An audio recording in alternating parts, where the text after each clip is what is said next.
And a warm welcome to Athens for the 79th Tour of Italy. I'm Phil Liggett, as always, lovely to have you along. 1996, a special year on the Italian racing calendar as their great tour moves across to Greece for its start. And the reason? Well, the centenary of the modern Olympiad, first held in Athens in 1896. A country famed for its ancient buildings and the Acropolis, and now for the start of the Tour of Italy. And there are 162 riders based on 18 teams. This first stage of 170 kilometres is a circuit based on Athens. No real challenge for the climbers today. Those, of course, will come later, where there are major mountains on 9 stages of this tour. In all, the race totalling 4,000 kilometres. There's the high altitude at the left of our picture, a mere 280 metres today for the field as they prepare to roll away. Everybody, in fact, talking about Abraham Olano after his second place in the Tour of Spain last year and, of course, his World Championship as the man to beat. There's one man who might contest it in the little blue cap there, F.GUIDI, who won this race in 1994 and will be a real favourite in the upcoming Tour de France as well.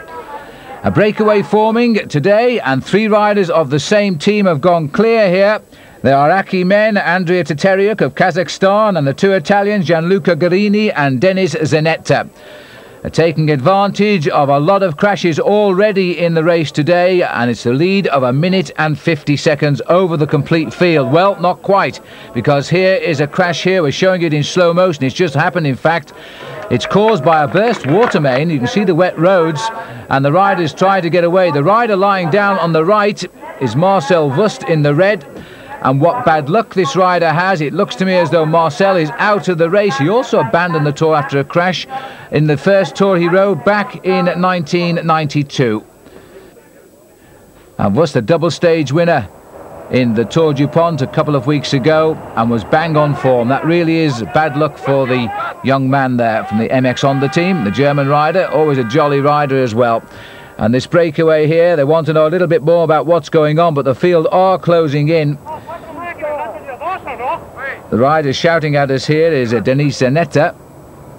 And this is a trip to the back of the field here, because the rider taking a bit of service here, Massimo Strazza. Also a crash victim, and he's hardly back with the race. There's another one. Well, they're saying a number of the accidents are caused by the bad roads, but you have to say, looking at this picture here, these roads don't look too bad at all. A touch of wheels, a moment's inattention, first day nerves perhaps, but again, more riders are on the ground, and it looks as though more riders out of the race. Already, 3 riders have officially abandoned because of the crashes. Now it looks as though Secchiari is another man, and that's going to make it 4 riders out of the tour on the very first stage here in Greece. The field have all been swept up. It's going to be a sprinter's chance again, and this is Uchikov. He was in fact just ahead of the field, but they're being brought to heel right on the line, and Uchikov, a former stage winner in the Tour of France, is caught, and now the sprinters are going to go. The sprinters opening up for the line now. The Gavi's rider is Stefano Zanini, but he's been swept aside now as Roslotto starts on the far right. But look at Martinello. Martinello, without his big sprinter Cipollini, is going to have a go on the left of the picture. Martinello, the double world champion on the track in Colombia a year ago, he's going to get his victory in the Tour of Italy, and that means he will also be the first wearer of the Maglia Rosa, and that is what every rider wants, and this is how he did it. I must say, a tremendous show of power here from Martinello. He must have been given a bit of a clean hand from his team leader today, Cipollini, who wasn't in the result at all. Martinello winning over Fabrizio Guidi and Stefano Zanini, Zbigniew Spruck. So Martinello, the first leader of the Giro d'Italia. And thanks to the bonuses out on the course, Martinello is 4 seconds in front of Guidi, and Contrini is in third place. Now we're moving on to stage 2. This is the beautiful fishing town here of Navpatkos, and this is the finishing town of stage number 2. The ride today, some 230 plus kilometres. The riders coming away from Elfsina, and there are 157 of them left, having lost a number of riders yesterday in all of those crashes.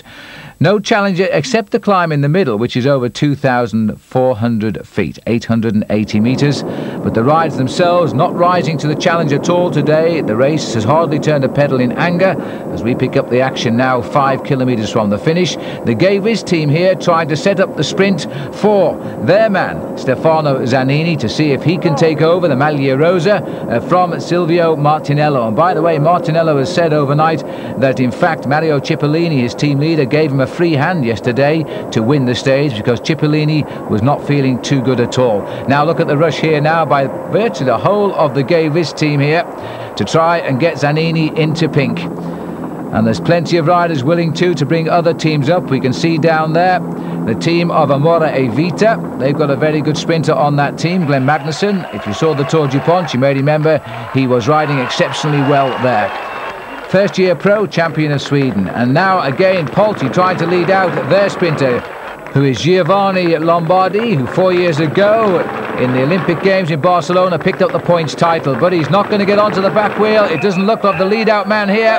And there's the blue jersey of Stefano Zanini, and Zanini has been beaten on the line, and the man who's got through there, let's look at it again, is Glenn Magnusson, who had a perfect lead-out right into the centre of our picture, and that is going to put him right on the wanted list for Sweden for the Olympic Games for sure. His first win as a pro. He's a great sprinter, and today was his day, right? Yeah.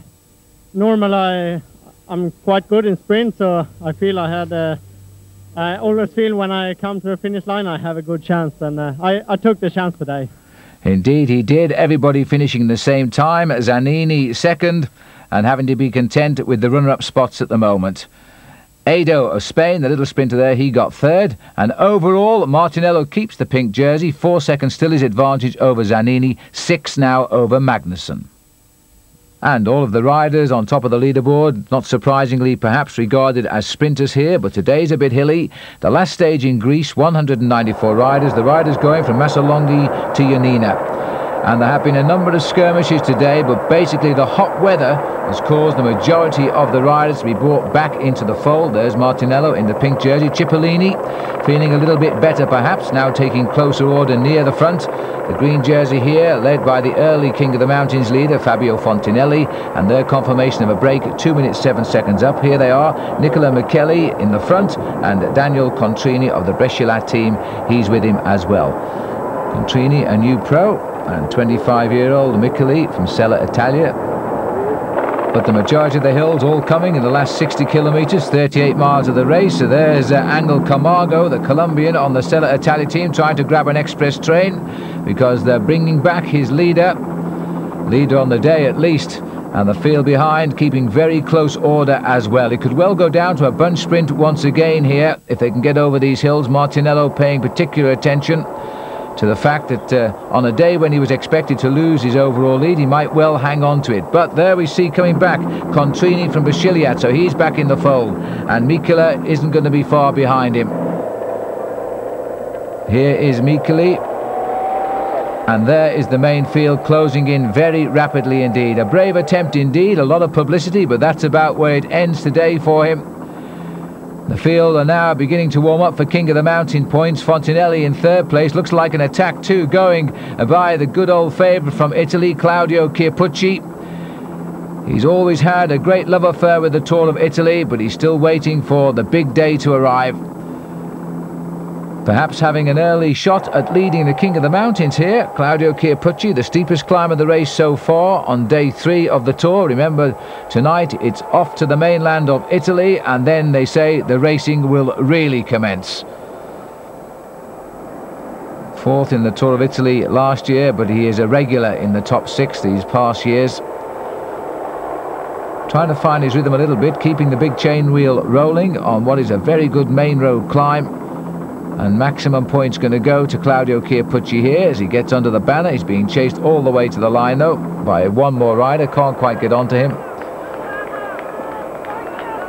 So I wonder if Claudio Chiappucci is going to be a big part of this year's race. Sergei Uzlamin, 111th overall. Now putting in a determined attack, but he's done it with 12 kilometres to go on a long straight road. It's not ideal conditions to go clear of the field, and there's a lot of riders in this race now feeling that it will go down to a bunch sprint. There's a small climb up to the finish of a kilometre, but it's not really a tough climb for these riders.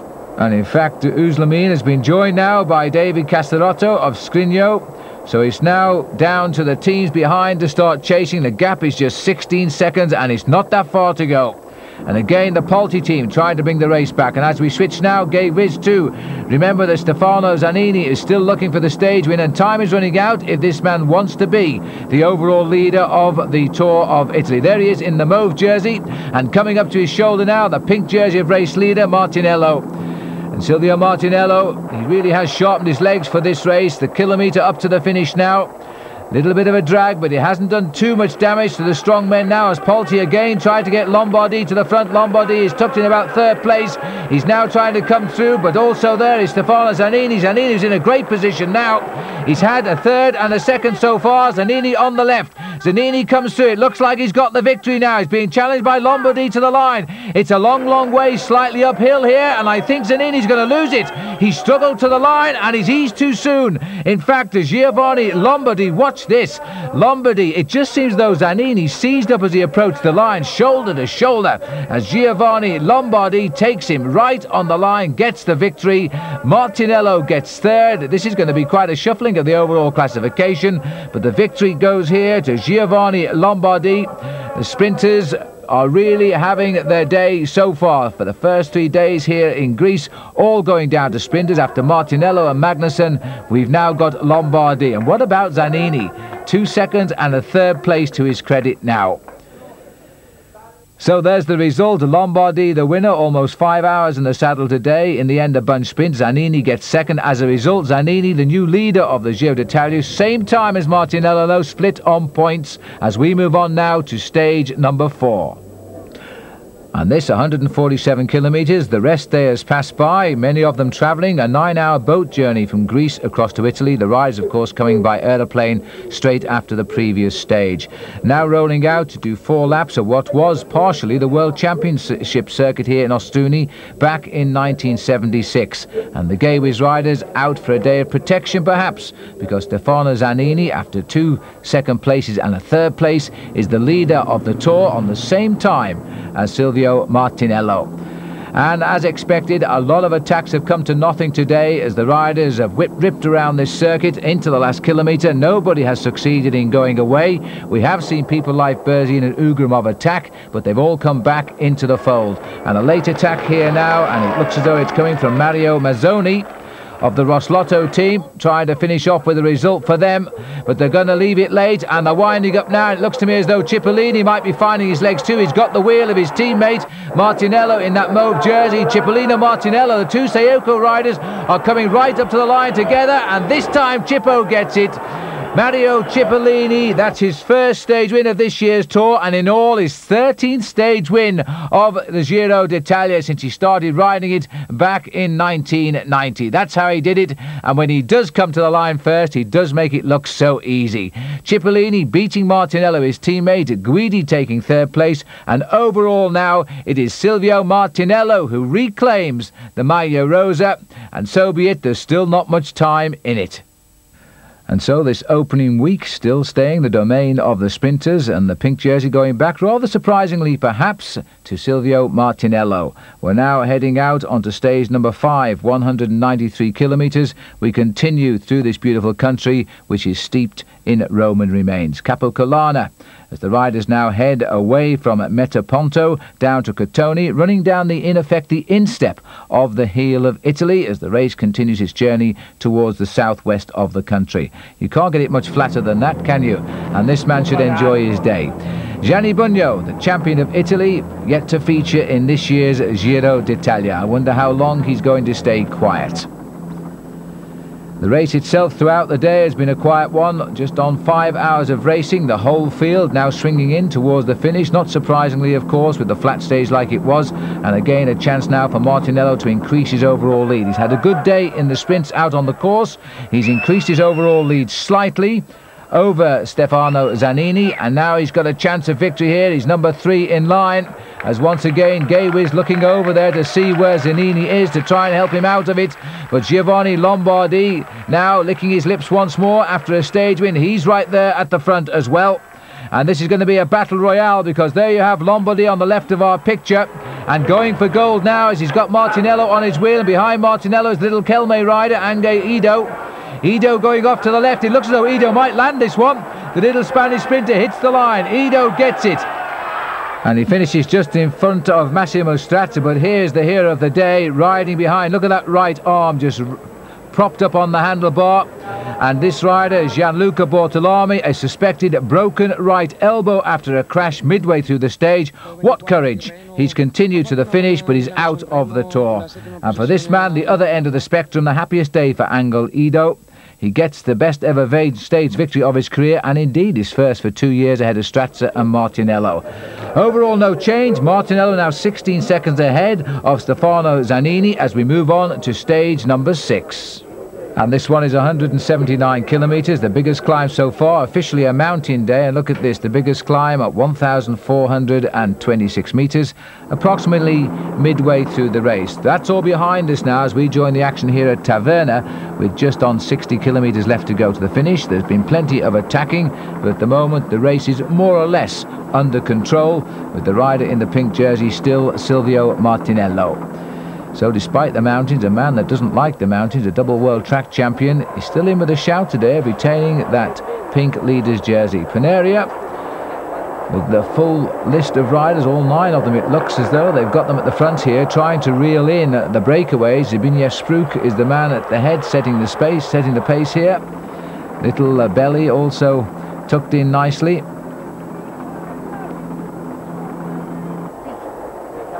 And now we're looking here at the breakaway. D.ZANETTE, the rider, has not given up at trying to get away. He's really at his strongest on the climbs. And the Aki rider pushing on the pace here. The small climbs towards the finish, but they're absolutely ideal for springboards. And there is, by the way, a rather nasty little climb up to the finishing line itself. And a counter-attack here coming from Bo Larsen, and he's being followed too by Sergei Uchakov. And the third rider there looks like it's Gabriele Massaglia. The Italians always anxious to get into the thick of the action. There's the confirmation of the group of Bo Larsen. Another new professional from the strong Danish setup. Klaus Moller also rides here in the Giro d'Italia, part of the famous Danish World Championship amateur team of a couple of years ago. All finding the way through the pro ranks now. And slowly but surely the whole field is regrouped here. Still they're searching a way to crack this field. Another 3 riders trying to pull away. The little rider there, Fabrizio Bontempi in the blue jersey. No relation, by the way, to the now retired Guido Bontempi, as this little group also tries to pull away from the field. Bontempi still itching to get his hands on the Maglia Rosa before time runs out for him. The rider tucked in at the back there is Roncasio Gonzalez, the Colombian climber. So he knows his course well because this could suit him, but there are still plenty of counterattacks. They're all together. That, I think, was Roberto Petito who's just gone clear. And another very strong attack. So Saiko launching a number of attacks here. It is Petito, but he's got a long climb up to the finish, but you've got to have a go. And Petito is going to have to really struggle now to keep his rhythm in and out of the saddle. There's no more relaxing all the way up to the finishing climb. 3 more riders trying to open a little bit of a gap at the back of the field, but they too looking over the shoulders and not too certain of what is going on. Petito worried. He knows the gap is virtually nil, but he can't catch sight of the peloton because they're around the bends on this twisting climb up to the finish. We can have a look though, and there's one rider coming at him. And the way he's dancing on those pedals is the little Frenchman Pascal Hervé from Festina, who's trying to get across. And just look at the gap opening now. The pink jersey is cracked on the long climb. He has no liking for the mountains. And those few seconds lead overall are sailing in the wind now. And this man is flying in it because Pascal Hervé is heading up towards the back wheel of Petito. Petito, don't look over his shoulder now because Hervé, the rider who won a stage of the Tour du Pont at Beach Mountain, and that climb is a little bit steeper than this one, I think, in the United States. But Pascal Hervé having his best ever season. And so Hervé got the sights of Petito. He's still got the time. There's the kilometre banner to come. Now, if he times it to absolute perfection, he should catch up with the leader about 500 metres out, and then maybe to go by him straight away before Petito can get on his wheel. Huge crowd as we approach the line now, but time beginning to run out as well for Pascal Hervé as the counter moves coming from the field. There's not a lot of time gap spread right across the field now. We're only looking at something like 12 to 15 seconds from the main field up to Petito. So Hervé is living a very fragile lifestyle in between the two as he continues his rhythm up the climb. Kicks again. He must be very, very close now to Petito. He knows a pink jersey could wait for him at the top because he may not know it but could suspect it, that the overall leader of the Tour, Martinello, is now in big trouble. And he's got him. He's got him, and he's got him only a few hundred metres from the line. A big kick from Petito, and Petito may have the strength. Petito, no, he's gone. Petito made the big effort and realised that Pascal Hervé was not going to slow down. And Hervé now sprinting to a clear victory, and only the clock will decide whether he gets the Maglia Rosa. But there's no doubt about the stage victory and the continuing great season of Pascal Hervé, the man who finished second overall, a clear second overall behind Lance Armstrong in the Tour du Pont, continues his good form here in the Tour of Italy. Victory for the Frenchman, Pascal Hervé. The time will soon tell us whether or not he gets the overall leader's jersey. Here's the sprint now for third place, and it looks as though Casagrande gets it, so a little bit of appearance there by one of the pre-race favourites, Francesco Casagrande. He comes home in third place, and there is the pink jersey of Martinello losing time today. So Pascal Hervé on the podium. He's just been told as well, yes, he is the new leader by 6 seconds over Guidi in the Giro d'Italia, the first ever pink jersey for him, and third place overall Petito, who finished second on this stage. And the 31 years old Pascal Hervé of France is going to feel very fragile again today because only 24 seconds cover the top 10 riders in the overall classification as we now head on stage 7 of 164 kilometres to the mountain top finish of Monte Sereno. High up in the Sila Mountains, it's a ski station. It climbs up to 1,546 metres, and as you can see, the weather conditions up there are a little bit grim. This man has been the hero of the day, Maurizio Di Pasquale. He's had a lead of 14 minutes, but now it looks as though the field is starting to wind him in. He's down to 7 minutes as we head up towards the final climb of the day. The peloton is more or less together. The Festina team have had a tough day, though. They've been trying desperately to control this race, and they've wasted a lot of energy. There's the leader, Pascal Hervé. Turned professional very late in his career, but he's making up for it now. He's having a marvellous season. Well, the course should suit him, but there are so many places for attacks to come from with so many small time gaps, even the climbers included, all around him. And a steady climb now. This is the finishing climb. It goes on and on, quite literally. They've wiped out, in fact, Di Pasquale, caught 8 kilometres from the summit. And now it's a free-for-all here with a constant number of counter-attacks coming all of the time. Very prominent at the front too. The Polti riders are up here too. And this perhaps the most important attack of the Giro so far, without the pink jersey, because they've got Tonkov, Ugrumov, Berzin, Rebelin are all up here. There's Ugrumov in the centre of our picture. He's sporting his new colours of Roslotto. Making his climb steady, but no sign at all of Hervé, so they've worked him over good and proper on the climb today. His teammates have also dropped away from the picture. And little David Rebelin here digging very, very deep indeed as he comes up towards the line. He started the sprint very quickly. Faustini has gone away, and also coming up at the back is Pavel Tonkov, the other Russian rider. So Tonkov in third place, and in fact getting second as Rebelin takes the stage.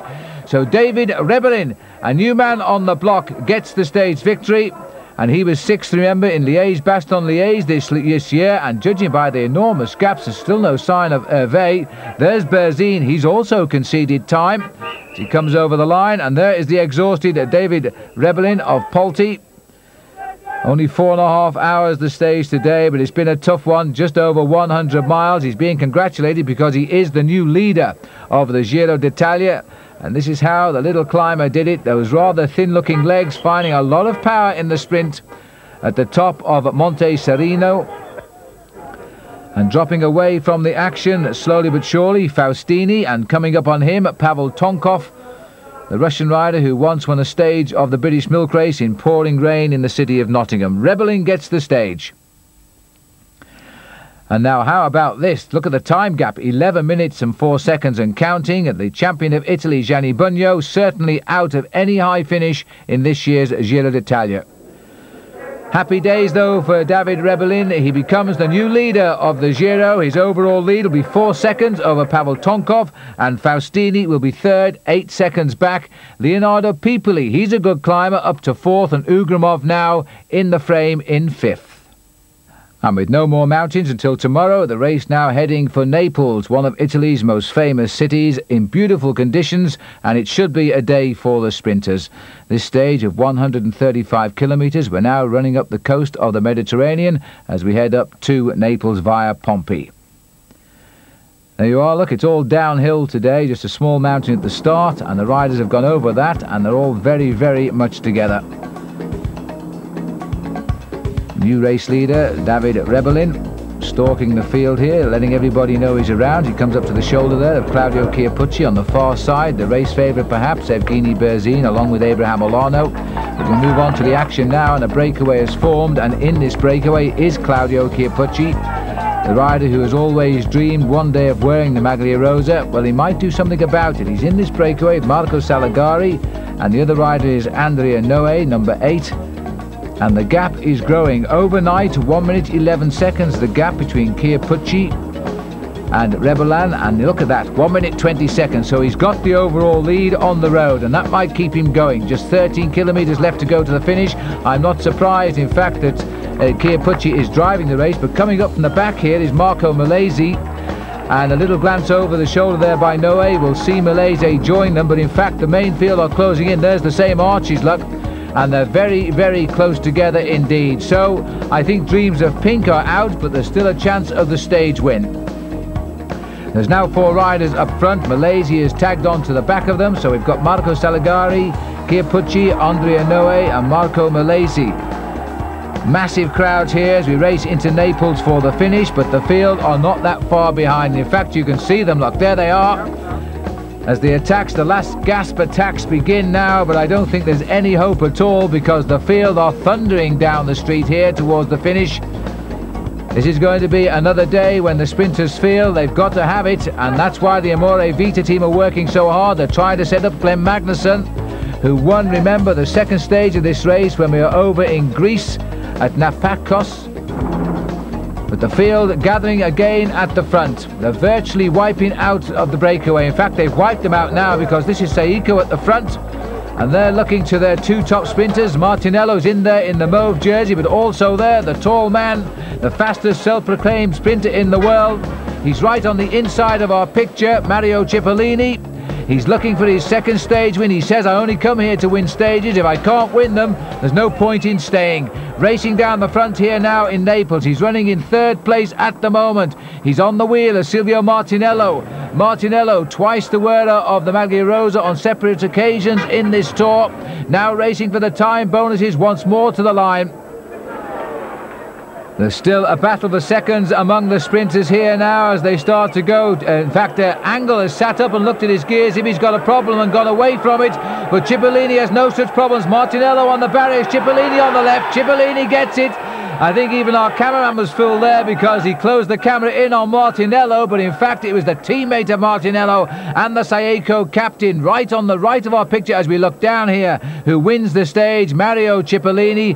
A lot of speed off Big Mario gets him his second stage win of this year's Giro. And right behind him was Guidi, Lombardi. Martinello, I think, will be confirmed in fourth place.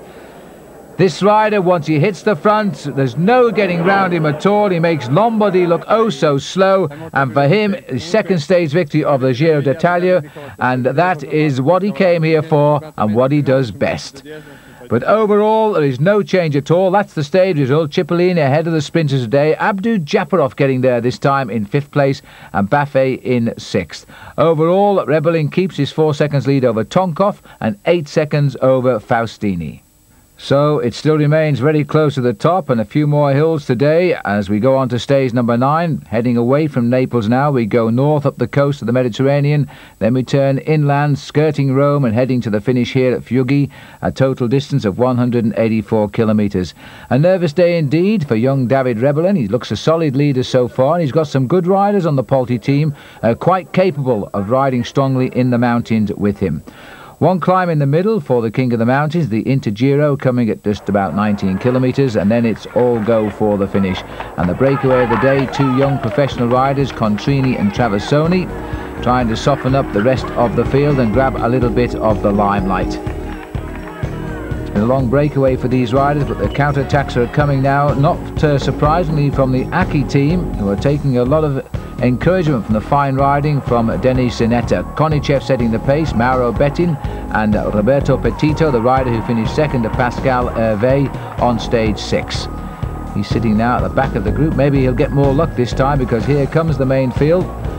Still a little bit of hesitation here as they try to organise the counter-attack. The Panaria team looking particularly good as they put 3 or 4 riders back at the front of this group. The whole field, having wiped out the rest of the breakaways, are all together down there now. And the motorcycles at the front waiting for the attack that might decide the day's stage. They climb up now towards the finish at F.GUIDI. And this looks like Enrico Zaina, who's starting to go clear the field. A counter-attack coming from Panaria. Carrera without, of course, Marco Pantani, who incidentally did the opening titles to the international television coverage. He was actually singing at the top of every day's programme of this year's Tour of Italy, and I can tell you we want to see him back racing because he's not a very good singer. Well, this is still Zaina trying to get clear of the field, but they're really wrestling with the fact they're not going to let him go, and it looks as though there's a counter move here coming from Alexander Gonchenkov, the Russian rider. Well, he must know these roads quite well. He finished second in Tirreno Adriatico here this year. He's also had a stage victory in the Tour of Romandy, so Gonchenkov having a great season. He's a man that is promising much, and he's just starting to deliver this year now. And this is Belli coming across from the Panaria team. Now, if those 3 can get together, we have a real substance of a good breakaway. Oh, and look at this. Gonchenkov has just come across to Zaina, and he's got a flat back tyre. Well, that's bad news, not just for Gonchenkov, but I think also for Zaina, because the main field are around about 30 seconds behind. Here they are. Not quite as many as there were at the start of the climb, but even so, a very, very big pack indeed. David Rebellin is in this group and will feel a little bit concerned about Zaina, who started the day just 29 seconds behind overall. He's got more than that back at the minute. So Zaina is the race leader on the road. The Festinas are also launching a counter-attack. This is Achuna Lauka from Festina. And Gonchenkov had no option really because the gap wasn't big enough. He surrendered to go back into the field, and that really is bad luck, leaving Zaina now with a very slim hope of surviving to the end. He usually manages a stage win in the Giro d'Italia at some point. He got one last year, Il Coccio. and he's still got 3 kilometres to hang out off the front of this group. I don't think there's any chance in taking over the pink, because the gap is coming down, and really the stage win is all he can hope for. The counter-attacks coming from the group once again, surprisingly not from the Polti riders, and that must indicate that perhaps David Rebellin has had a tough day today controlling this race, and he's got to be worried about ZAINA. And ZAINA now can think only of victory, and then the clock will tell us whether he's in the pink or not, and I doubt that. Camera waiting to see if anybody comes round this corner, so the gap must be pretty close down to being shut down altogether. And here is the second rider on the course, and this is Guidi, who's gone through for the Scrigno team. Then the main pack just behind, Fabrizio Guidi, who continues to progress in this year's Giro d'Italia and keeps a high overalls position. And look at the way they've closed in on everybody. And in fact, ZAINA is just about going to hang on to the finish, but it's going to be touch and go. He'll get his stage win. He was 7th overall in last year's Giro, by the way. But now as he comes up to the line, a stage win will be his for sure, but I don't think there'll be a pink jersey. 29 seconds out. He gets a 12-second bonus for the victory, and the gap is closing all of the time behind. The pink jersey Rebellin now at the front of that group, trying to reduce the gap as much as possible. He won't get a bonus though, as he gets pushed away into the pack. Berzin trying to get in on the action. That little blue jersey there, and Guidi again chasing. And ZAINA gets the stage victory, and a very good average speed for the day of nearly 42 kilometres an hour. Behind comes Guidi. He gets the second place, 4 seconds back officially. Zbigniew from Panaria, he takes the third place. And David Rebellin, he actually finishes with that pink jersey in 4th place. What would have happened though to ZAINA if Gonchenkov had not punctured? He may well have got his hands on this jersey, which stays on the shoulders of David Rebellin. I'm not surprised he's smiling. The 24-year-old who turned pro at 20 years of age. He still leads by 4 seconds over Tonkov, 8 seconds Faustini. ZAINA now up into 4th place. The riders now facing their 10th stage as we head out of Arezzo and head for Prato, and we're heading now into northern Italy, into Tuscany, the region famous for its famous son, Mario Cipollini, but he may not like the route today because it is a little bit hilly, and it's going to be a tough one for the sprinters to control. Still in that pink jersey, David Rebellin, and each day he's finding his team is under pressure. There's the hills, one coming sort of midway through the stage, and a nasty little climb around Prato. We go through Prato, in fact, and then out onto a little hill the rider's referring to as the Wall, and then we go back down to the finish in Prato itself.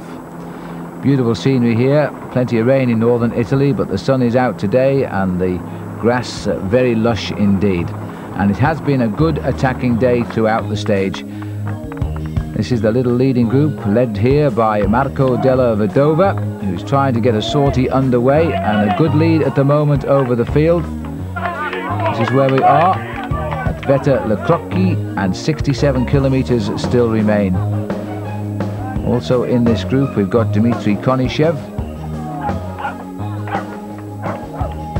Steady climbing here being done, and the gap, well, it's going to be a little bit of a risk as to whether they will survive the whole escape. There's nobody that will affect the overall lead yet of David Rebellin, who's going to take his time in bringing back this group, I think.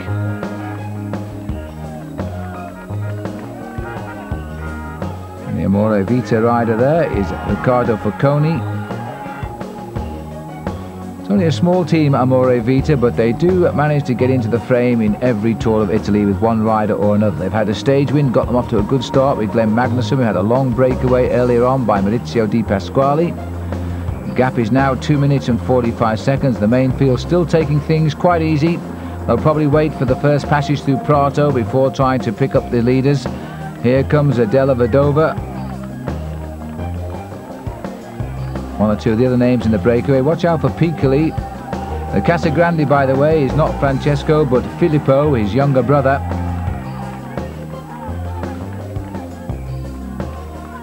And Vedova even managing to find himself a little smile here as he makes his way up the climb. No thanks to the drink. Riders very rarely take the offer of drinks from the crowd because you never know, there's always the risk of picking up a little bit of contaminated water. They only like to take the drinks supplied directly to them from their directors sportifs. And And the pink jersey, and not surprisingly, all of the Polti team now trying to control the escapes. They're closing in at 45 kilometers to go. Here's the back view of the breakaway as they concentrate on the small Inter-Giro sprint for a handful of time bonuses. But the main field now heading towards the completion of the first visit to the finish town here at Prato in Tuscany. And then the riders will head out onto the big climb. And on this big climb, it is a little bit of a brute. I think we should see the counter-attacks. Now onto the climb itself, and the Aki riders getting themselves into the thick of the action again. They've had a good tour so far. D.ZANETTE is the man who has been doing much of the work for them. The 25-year-old who turned pro only last year. And the gap tumbling down now. Abraham Olano, the world champion. We haven't seen too much of him yet, riding on the right of our picture in his world championship jersey, right on the wheel there of the leader of the tour. Now you get some idea of the gradients as they grind around this corner. It looks to me as though it's something like 25% on that bend.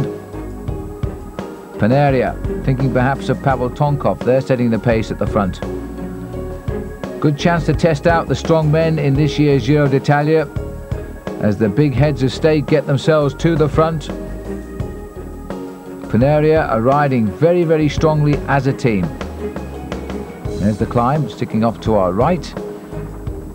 Chignano, and this is the man who's now in the lead here, and this is Alexander Gonchenkov, who's got himself to the front. So they've wiped out the breakaway, and Gonchenkov, the rider who punctured yesterday when he had a real shot at the win with Zaina rather, and now in the lead. A little group starting to get clear here. This race is split wide open, and heading the charge there, the world champion Abraham Olano. There he is down there, setting the pace. It looks as though we may well have the other Roslotto star right on his wheel, and that's P.UGRUMOV.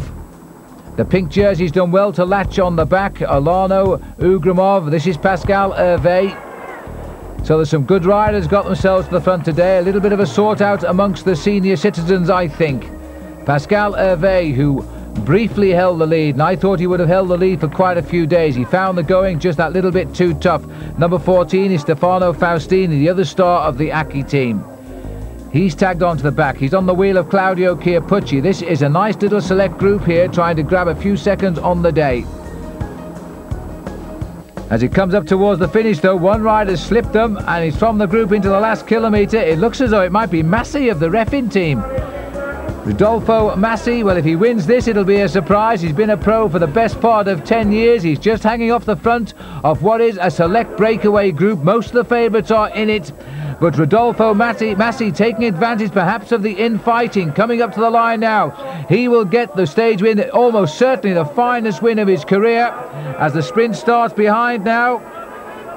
But it looks as though Zaina's in on the sprint too. Gonchenkov, Farah's in, they're all here. Jojo Furlan is getting himself up to the front. Alongside him too is Claudio Chiappucci and Casagrande. Very close indeed as Massi takes the victory a few seconds in front. I think Furlan got it. This is the overall situation after that sprint. Rebelan, Tonkov, Faustini, no change at all overall. Furlan did get the sprint and Casagrande got third. Chiappucci was fourth. No change though in the overall classification. And so the riders now are turning back towards the coast as we leave Prato and head out to Marina di Massa. And there is a day for the sprinters if I've ever seen one. There's just one small climb towards the end, and the pack, as always, coming down together, enjoying a very hot day here on the west coast of northern Italy. And after a long, long breakaway by Fabiano Fontanelli, the race has come all back together again. Fontanelli, by the way, the king of the mountain since this race started in Athens. His lead wiped out approaching the finish, and now we have just a bunch sprint. And now can Mario Cipollini take his third stage win of the Tour? He will think he can. He's tucked right in on the inside of the barriers here. And in fact, Cipollini now moving slightly off the barriers. Martinello is in 4th or 5th place trying to find his way through, but it's all too late. His team captain gets his third stage win of the Giro d'Italia. So Mario Cipollini, when he goes, he really does go. This is his third stage win of the Giro, and a clear win indeed. He comes right ahead here on the line of the little demon sprinter going through on the inside of the barriers there. Jamaluddin Abdu-Japarov and Silvio Martinello just about hangs on there to third place. D.ZANETTE of Aki was the rider in the yellow who got wiped out and pushed back into fourth. But Mario Cipollini gets stage win number 3 ahead of Abdu-Japarov and Martinello. David Rebellin, well, an untroubled day once he brought back Fontanelli, and so he keeps the leader's pink jersey by that same 4 seconds over Tonkov, and once again, no change at all overall. So the sun continues, and without a view like this, well, it wouldn't be Italy, would it? As everybody enjoys the sea here and the warm sunshine and has fun, but the Tour of Italy and the professional bike riders, they have to continue their journey now, which is heading towards France. The riders taking them from Ula to Loano, 195 kilometres, right around the coast. Just one little climb soon after the start, and then a nice view of the sea all the way through to the finish. We're picking up the race here at 38 kilometres to go, and a breakaway, in fact, in progress, which started after only the 2nd kilometre today. Fabrizio Guidi started the break. He was joined by Fabiano Fontanelli, and we've got D.ZANETTE here, Gabriele Misaglia. That's the rider looking for some more action here and trying to draw the best out of them, because the breakaway has dropped Bruno Boscardin, and the other rider of the 5 here is David Casarotto. The gap at one stage when they went through Genoa was 11.5 minutes, so that gave them the leadership on the road, and indeed a number of the high placings in the overall classification. But it's come tumbling down a bit now, and in fact it's leaving a fairly pleasant day for the race leader, because he seems to have the race under control. It's all a question of who will win the stage. Fontanelli, remember, yesterday had the misfortune to flat just before the finish when he would have won the stage. Today he has another shot at it now. The Saiko boys and Skriniar working hard at the front of the group, but this will decide the day, and a breakaway which has lasted for much of the 195 kilometres. And ZANETTE there, tightening up his toe straps, are probably bolting down his shoes these days as he rides second from the end, getting ready for the sprint. But also in this group, the man who started the whole breakaway, what a powerhouse, Fabrizio Guidi, who has been taking part in the sprints for most of this race, now had a go today at the long one. And the attacks now as they start to dice for the position at the front. Fontanelli in that green King of the Mountains jersey is watching everything. Misaglia is the rider at the back for Panaria. ZANETTE is number 19, Casarotto is the Skriniar rider, and it looks as though Fontanelli's got himself in a nice position. Followed now by Casarotto, who gets a good look at from Fontanelli, who wants somebody to take up the counter-attack there by Guidi. And in fact the whole field have closed right in behind them, so this really is a battle of nerves now. They've come right out of the blue at 500 metres to go, and they're going to have to hang on just to start the sprint. Fontanelli at the back there, also looking over his shoulder there is Misaglia, and the Panaria boys are working very hard at the front of this group, but the main field are closing right in, and will they catch them right on the line here? Because it looks as though indeed that Casarotto is the rider who's setting the pace and is giving it all away by just keeping a top 5 finish for him. Fontanelli has waited as long as possible, and Fontanelli goes for the line now. He really gives it just about everything. Thinking of his flat tyre yesterday, perhaps Misaglia is the other rider right on his shoulder. Fontanelli gets it. He takes it on the line. Misaglia will be second. Guidi will be third. And that means ZANETTE, just off our picture to the right in yellow, he gets that 4th place. But the King of the Mountains gets the stage victory here. What a great season Fontanelli is having. That will be his 7th win of the season. So Fontanelli finishing ahead of Misaglia, Guidi, ZANETTE, Casarotto. The main field coming in just 3 seconds behind the top 4 today. Overall, no change at all. And it's as you were right down into the top 8 positions. And on this stage, I think David Rebellin is going to be tested for the full. It is only the 2nd mountaintop finish we've had so far this year's tour. We're heading to Pratanovoso, and no, there's no snow there. That little bit of publicity is what you would see if you came here in the winter. It's a ski resort, and it comes at the end of 115 kilometres today, a climb of 1,615 metres, and there's plenty of hills on the way. And the race has begun to split up already. The first attacks coming from Zbigniew Spruk of Panaria at the back and Pascal Hervé of Festina. 38 seconds is the split on the first group, and 43 seconds back to the group containing David Rebellin. And already abandoned Fabiano Fontanelli, the rider who won yesterday. He climbed off on the very first mountain today, perhaps feeling his stage win was all he came here for.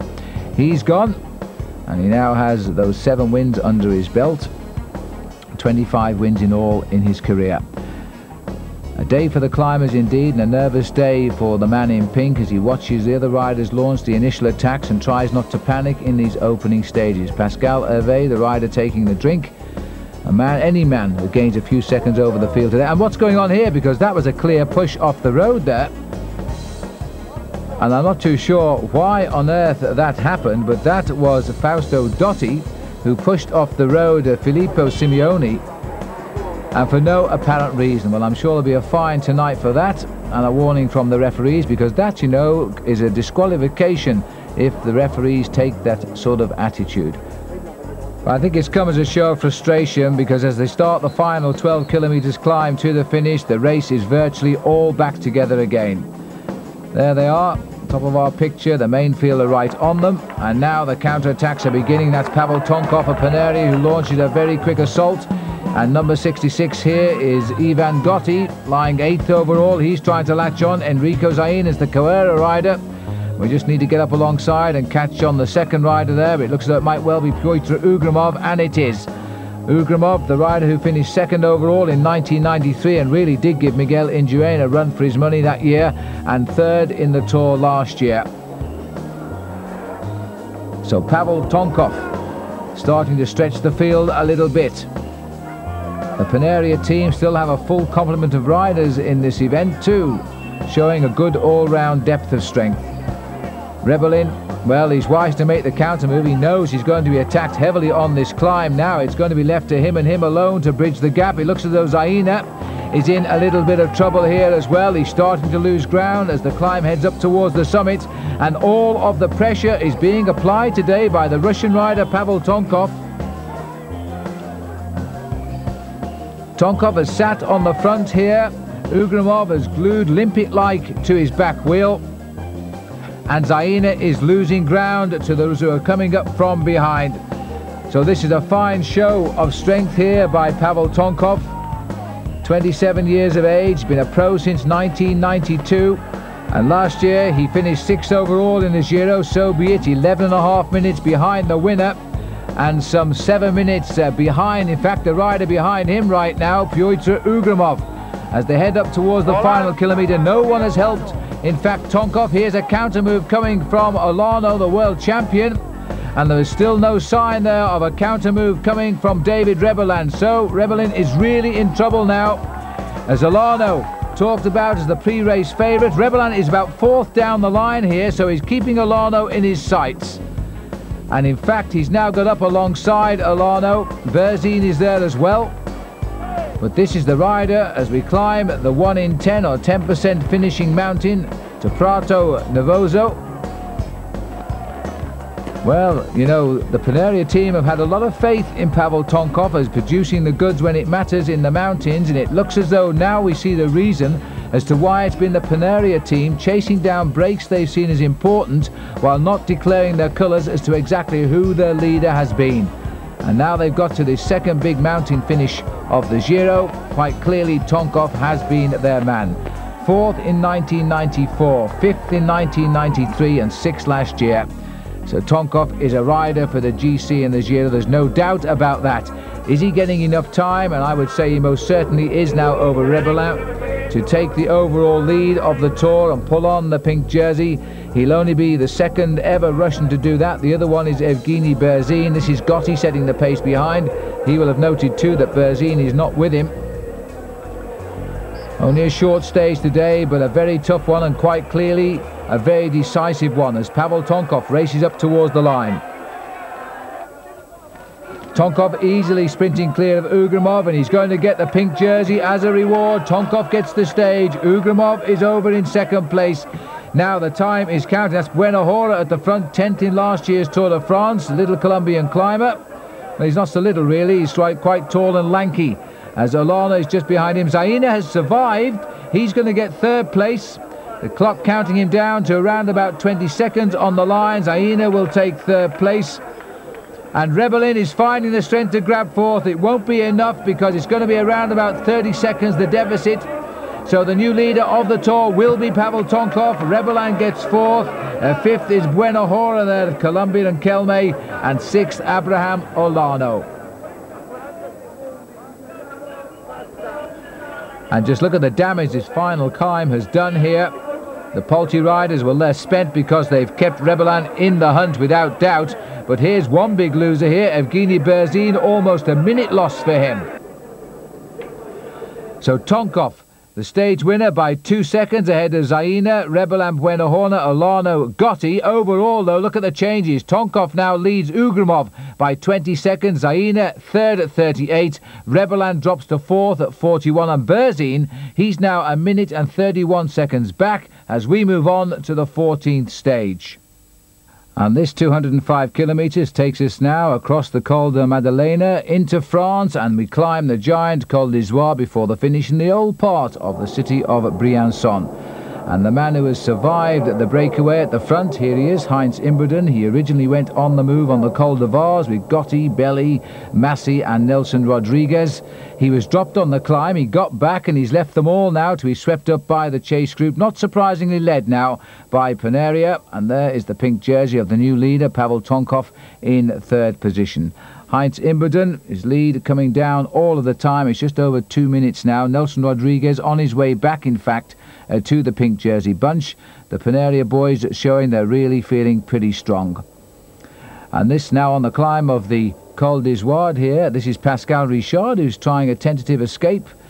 Richard rides for the MG team. He won a couple of stages in the Giro d'Italia last year. He's also a past king of the mountains in 1994, so he's got the qualifications.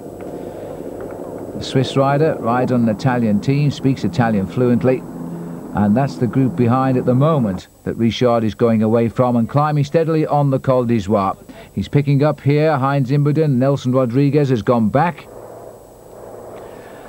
A surprising rider, Richard. I remember him when he won the World Cyclo-Cross Championship back in 1988, the same day his new team of the time, Wyman, were having a press reception to announce their sponsorship. He was outside the window winning their first world title. It was an amazing day. That was in Switzerland, and now we have Pascal climbing very, very solidly today. A far cry from a couple of years ago when he was the king of the mountains. He spent a lot of time in the region here in very bad weather in the Tour of Italy. But through these pictures today, in perfect conditions in the Alps, in the French Alps at that, we're now watching the group behind, and Pavel Tonkov looking very, very solid indeed down there on the back wheel of P.UGRUMOV, and trying to pull clear a select group on the climb of the Izoire.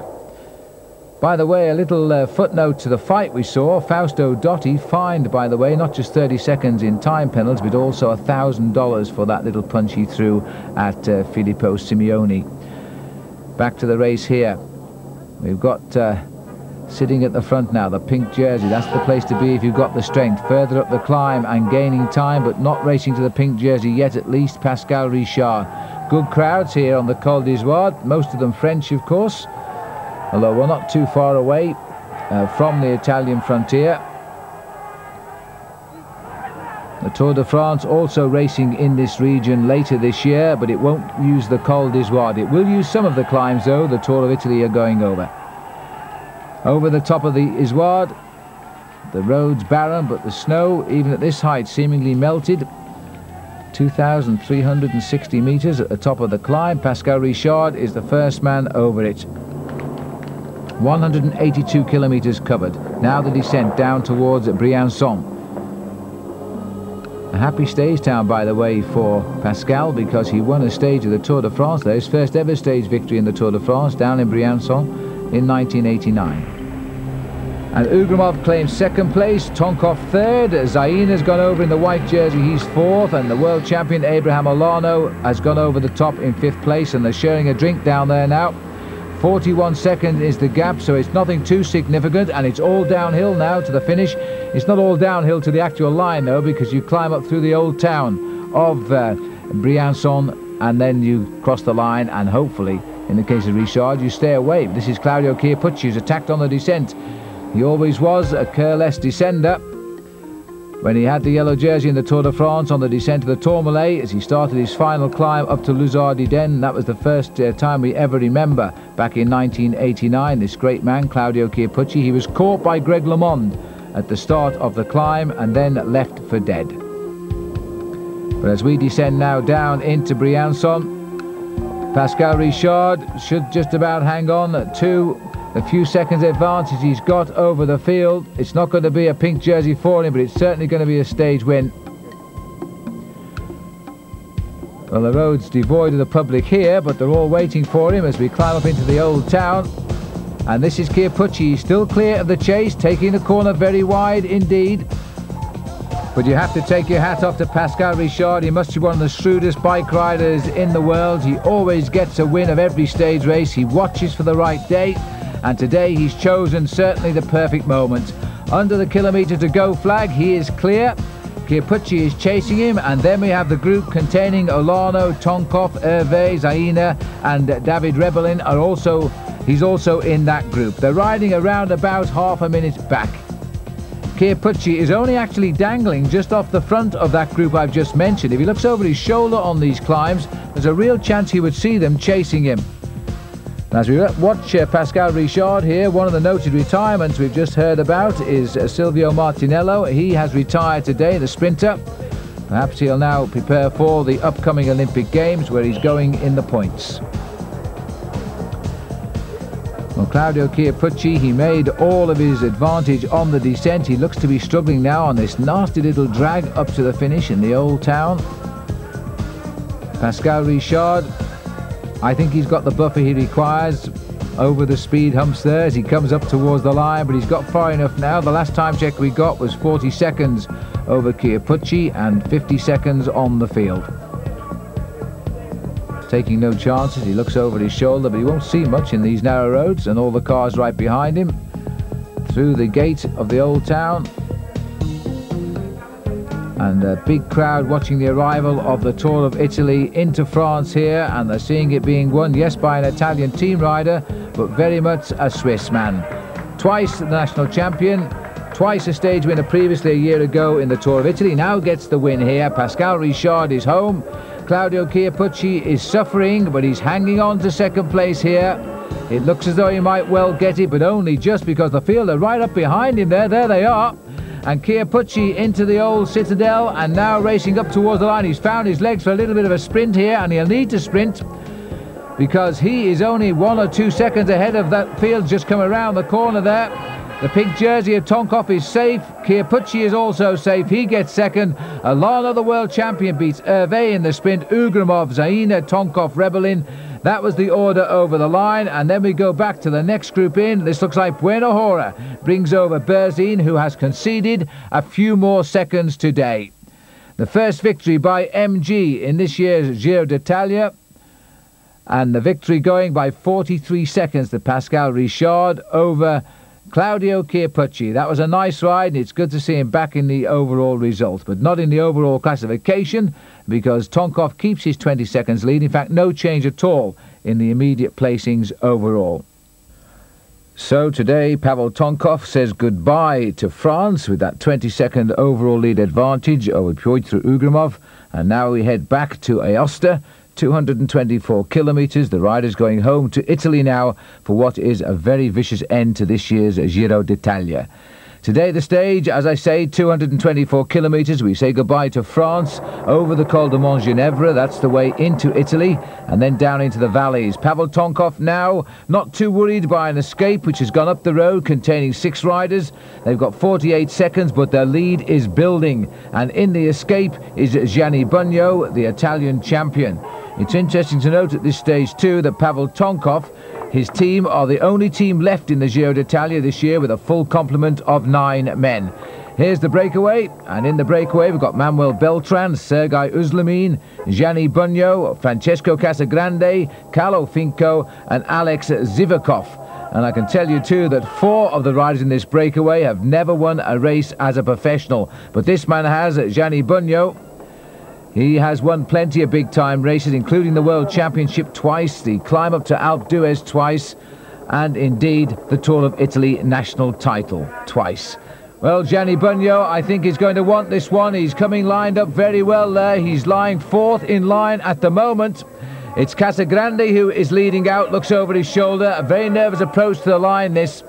Not surprisingly, because they've got a small gap over the field as the field is beginning to close down. But Finco now is looking for the whereabouts of his team leader, Bugno, seeing if he's on his wheel, and in fact Bugno, I'm sure, wants to win this stage. The reason being the press here in Italy have given him such a hard time in making him look like a very poor rider indeed. And I suppose to some degree, having been dropped on most of the climbs this time in the Tour of Italy, he hasn't been that good either.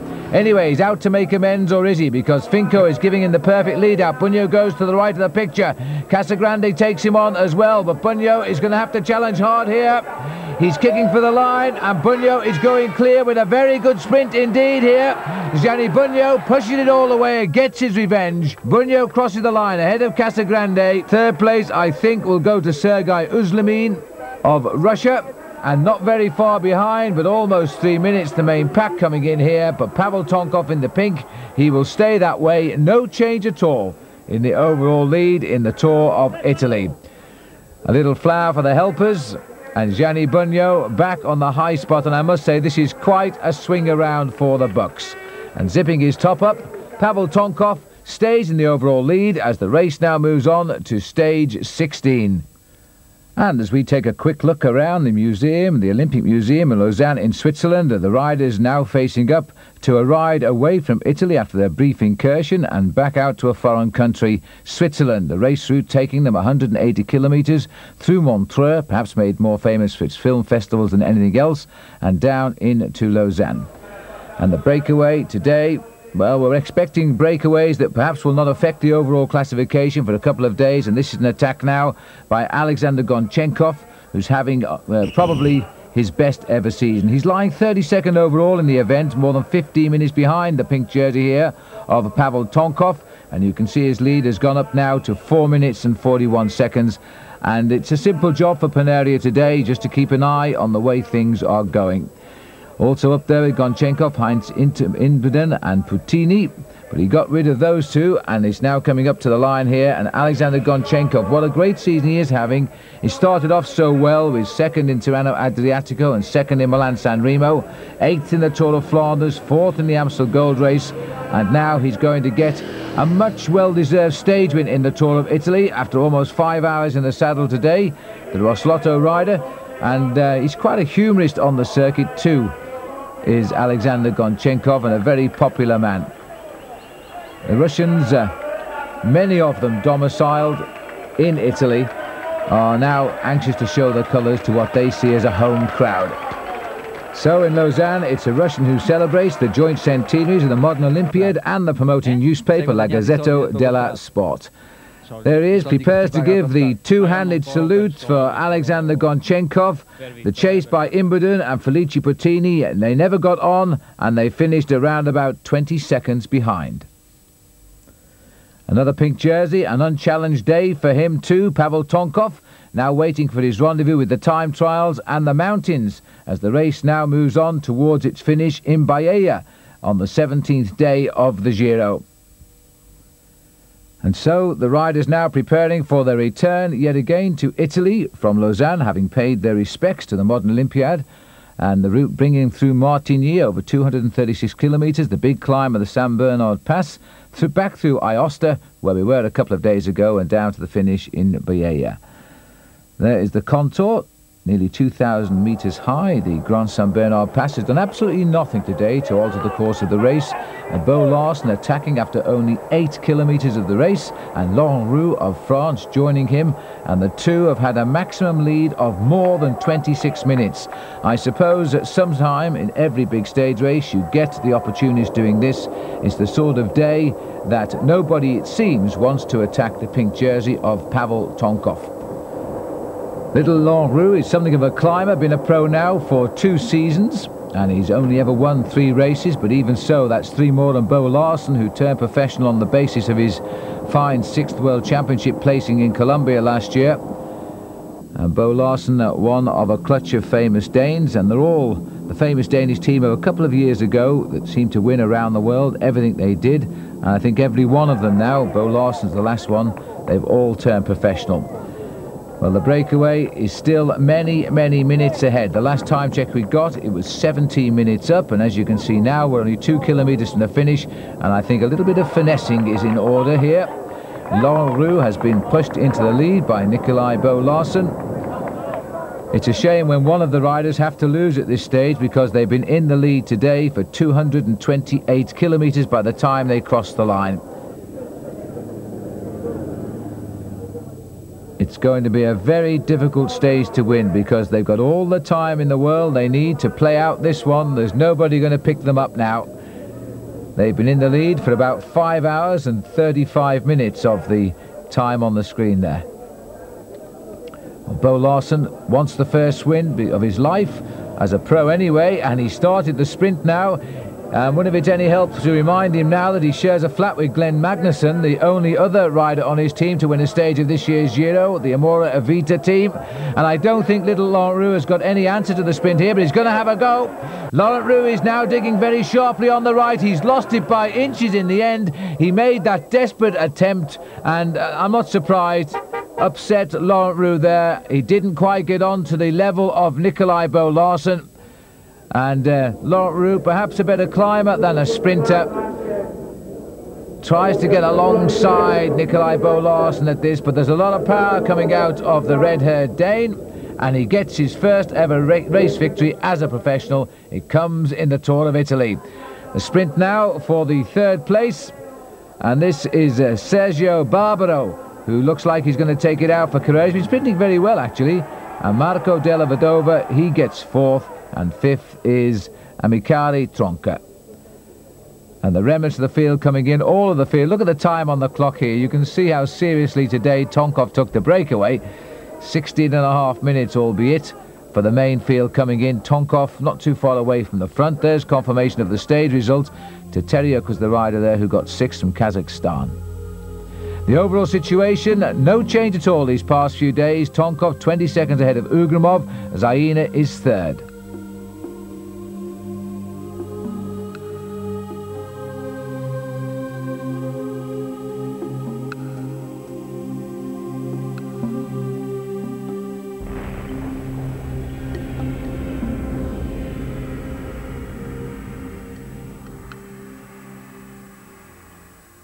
So the Giro d'Italia back home in Italy now. 5 stages to go. The big time trial tomorrow, followed by 2 tough mountain stages. A tough weekend ahead for Pavel Tonkov. 216 kilometres of flat roads today. These won't concern him at all. And it looks as though it's going to come down to another sprint finish as we come under the 1 kilometre to go barrier. And again, Mario Cipollini, who has come through the mountains so far and gone through France and Switzerland, is now going to try and get the stage. He's got himself a perfect position right again. This time he's up behind Giovanni Lombardi. He's gone round the back of the big balloon. But Mario Cipollini tucked in there now. He's still holding his fire. He's lying there in second place as he swings round into the home straight. The champion of Italy goes very wide. And it looks now as though he's going to have to kick. He makes it look almost casual, this, but the power in this man, who pushes all of the strength right from his shoulders down into those long legs, and Lombardi is not going to get on terms with him at all, and neither is Casarotto or Skriniar. That's the order over the line. It's Cipollini, Lombardi. It was Zbigniew Bruk who got third, Guidi in fourth place, Casarotto. And they were all virtually in a straight line. Mario Cipollini gets his 4th stage win of this tour, and would you believe his 16th stage win in all of the Giros he's ridden. Overall, no change at all. There will be tomorrow, because it's now the eve of the big time trial. And showdown time with the 62 kilometres individual time trial. Will it decide the Giro d'Italia? Starting from Vicenza, it goes through to Marostica. And it is a test starting on flat roads, but it builds up as the race progresses. And really, it should decide at least a solid order before the race goes into 2 very difficult days in the Dolomites before that final day down to the finish in Milan. This is the overall situation at the start this morning. Tonkov 20 seconds ahead of Ugrumov, 38 seconds back is ZAINA, 44 seconds back is David Rebellin. We're looking now at the Bianchi bicycle here of Evgeny Berzin.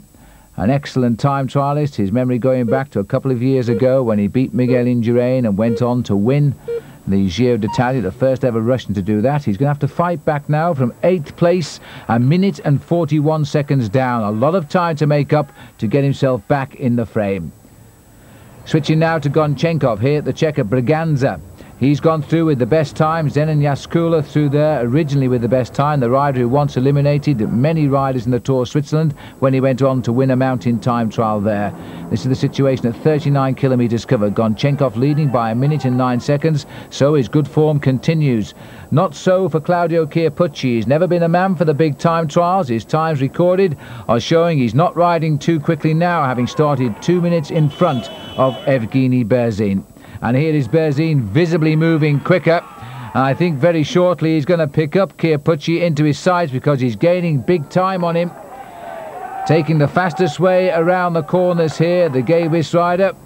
As we go back to the start house of Abraham Olano, the world champion, beaten only by Miguel Indurain to the time trial title almost a year ago, towards the end of last season in Colombia. He gets the start. Remember that Olano in 7th place overall and still 1 minute 20 seconds off Tonkov's pink jersey, and still the man everybody talks about as the favourite for this year's Giro.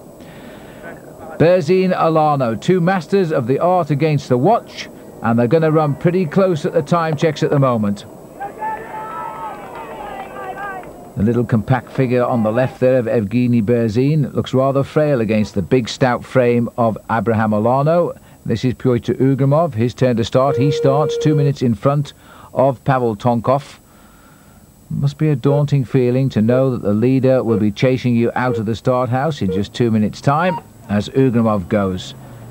A second and third in previous Giro d'Italias. The blue Bianchi frame and the disc wheels here of Evgeny Berzin, who settled into a great start. He is showing the best of the starts so far. Tonkov still to go, of course. And Tonkov has gone. So Tonkov rolls out of the start house. The applause of the crowd, the Russian leader of the Giro d'Italia. He knows now he's going to have to produce the ride of his life to keep that pink jersey. He said at the press conference yesterday all he wanted to do was a good enough time to keep the pink jersey and get back into the mountains where he has a better chance of defending it, I think. The world champion, this is where he must make his play. Olano has got to gain big time today to put himself in this race with the last weekend to come. Gonchenkov approaching the best time of Finko and gets the best time so far. So Gonchenkov is the trailblazer ahead of the field and continues his good tour. He's had one stage win so far. I might have had two if he hadn't had a flat tyre at one stage when he was in that breakaway with Fontanelli. Now this is Olano at Salcedo, the second time check, chasing the best time already through Evgeny Berzin in 26:29.8. Oh, and look at that! Just 0.8 of a second of better for Abraham Olano. This is going to be quite a race now between Olano and Berzin. They're separated by only a few seconds on the overall classification, 14 to be precise, and virtually nothing in it at all between the world champion and Berzin. The course from now on, though, gets a little bit tougher.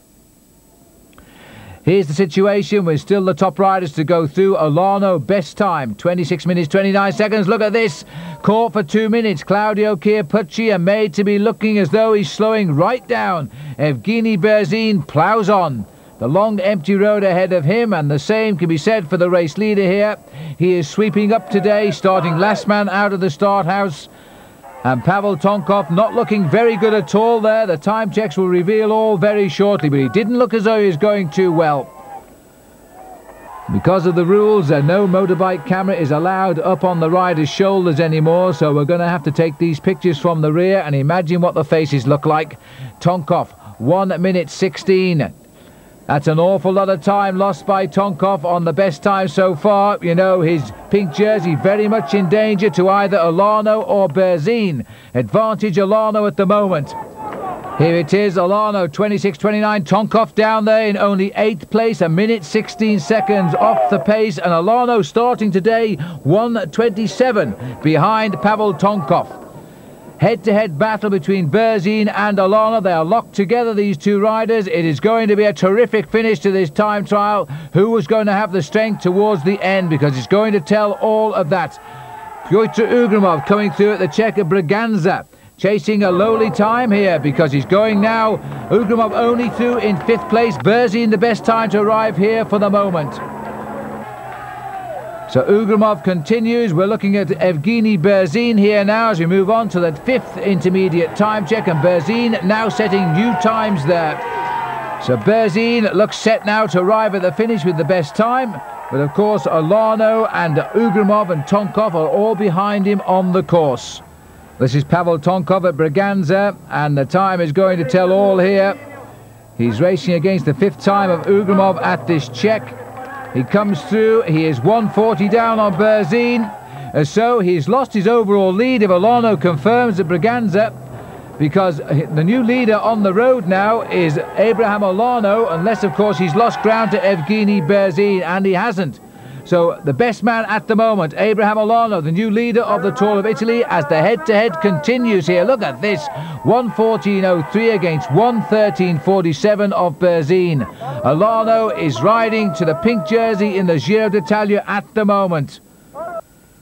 Taking a lot of risks on the way down there too, Abraham Olano cutting off the corners, as Evgeny Berzin continues to ride himself back into a high place also in the Giro d'Italia. We could see Berzin, Olano, Tonkov, the men at the top of the leaderboard tonight. Berzin still finding plenty of speed in those little legs of his as he races down towards the finish now. Huge crowd here cheering on Berzin, the first ever Russian to win overall the Tour of Italy. He's chasing the time of Gonchenkov, and it's going to be desperately close. The quality ride of Gonchenkov is there for you to see, and now you see the new best time, 1:13.59 for Evgeny Berzin. That's the best time on the board. Abraham Olano has got to match that time. Preferably he's got to better it by about 14 seconds if he's any chance of taking the pink jersey, with Tonkov still to finish. And it's going to be very, very close indeed, but it's not going to be that much better than Berzin. It's not going to be a pink jersey for Olano at all. It could be for Berzin though. As he comes up to the finish, Olano is going to be 1.1 seconds slower, so Olano has been reversed by Berzin. He drops into 2nd place. This is Ugramov at the 5th checkpoint. His helmet has gone into the crowd, feeling the heat, as has that too of Pavel Tonkov at the Maglia Rosa of the Giro d'Italia. What a time trial this has turned out to be. There still could be a pink jersey awaiting Evgeny Berzin. It all will depend on the time now of Pavel Tonkov, but he does seem to be getting better as the race goes on. He certainly made a rough start and lost a lot of time, but he's now beginning to close in just a little bit. He may well save the day yet. Here's the time checks coming up. It'll be an interesting one. It must compare now with Evgeny Berzin. There's a rider going through who appears to have given up the ghost on the left of our picture there as Tonkov comes over the top, 1:31. It's still very desperate days for Tonkov because Berzin 1:41. His deficit overnight. It could be that Tonkov is going to save that jersey by a matter of seconds. The face of Pavel Tonkov. We finally get a little look at it there as our camera slips in alongside, rapidly pulls back to allow Tonkov to shoot at that left-hand corner. Here's the arrival now, P.UGRUMOV. He's also off the leaderboard now as he races towards the 5th time of Carlo Finco. A little bit of a sprint from the Latvian. It's not going to be a great ride from P.UGRUMOV. It's only going to be 6th place at the moment, and still Tonkov to come. The last man out on the course, Tonkov. Every pedal rev could be inching him just clear of Evgeny Berzin. He could well be saving the overall lead. He certainly wasn't the way at half distance, but it might well be now. As he hits the line, 1:27 is the gap. Tonkov will keep his jersey, and by my reckoning, Olano will be very, very close, desperately close, and Berzin will be a few seconds behind Olano. That's the way I see it. And let's have a look. The result of the stage. Berzin gets it by a single second from Olano. Gonchenkov is third. Tonkov is fourth at 1:27. And that ride by Pavel Tonkov, and did he suffer, has kept him in the pink jersey. There it is.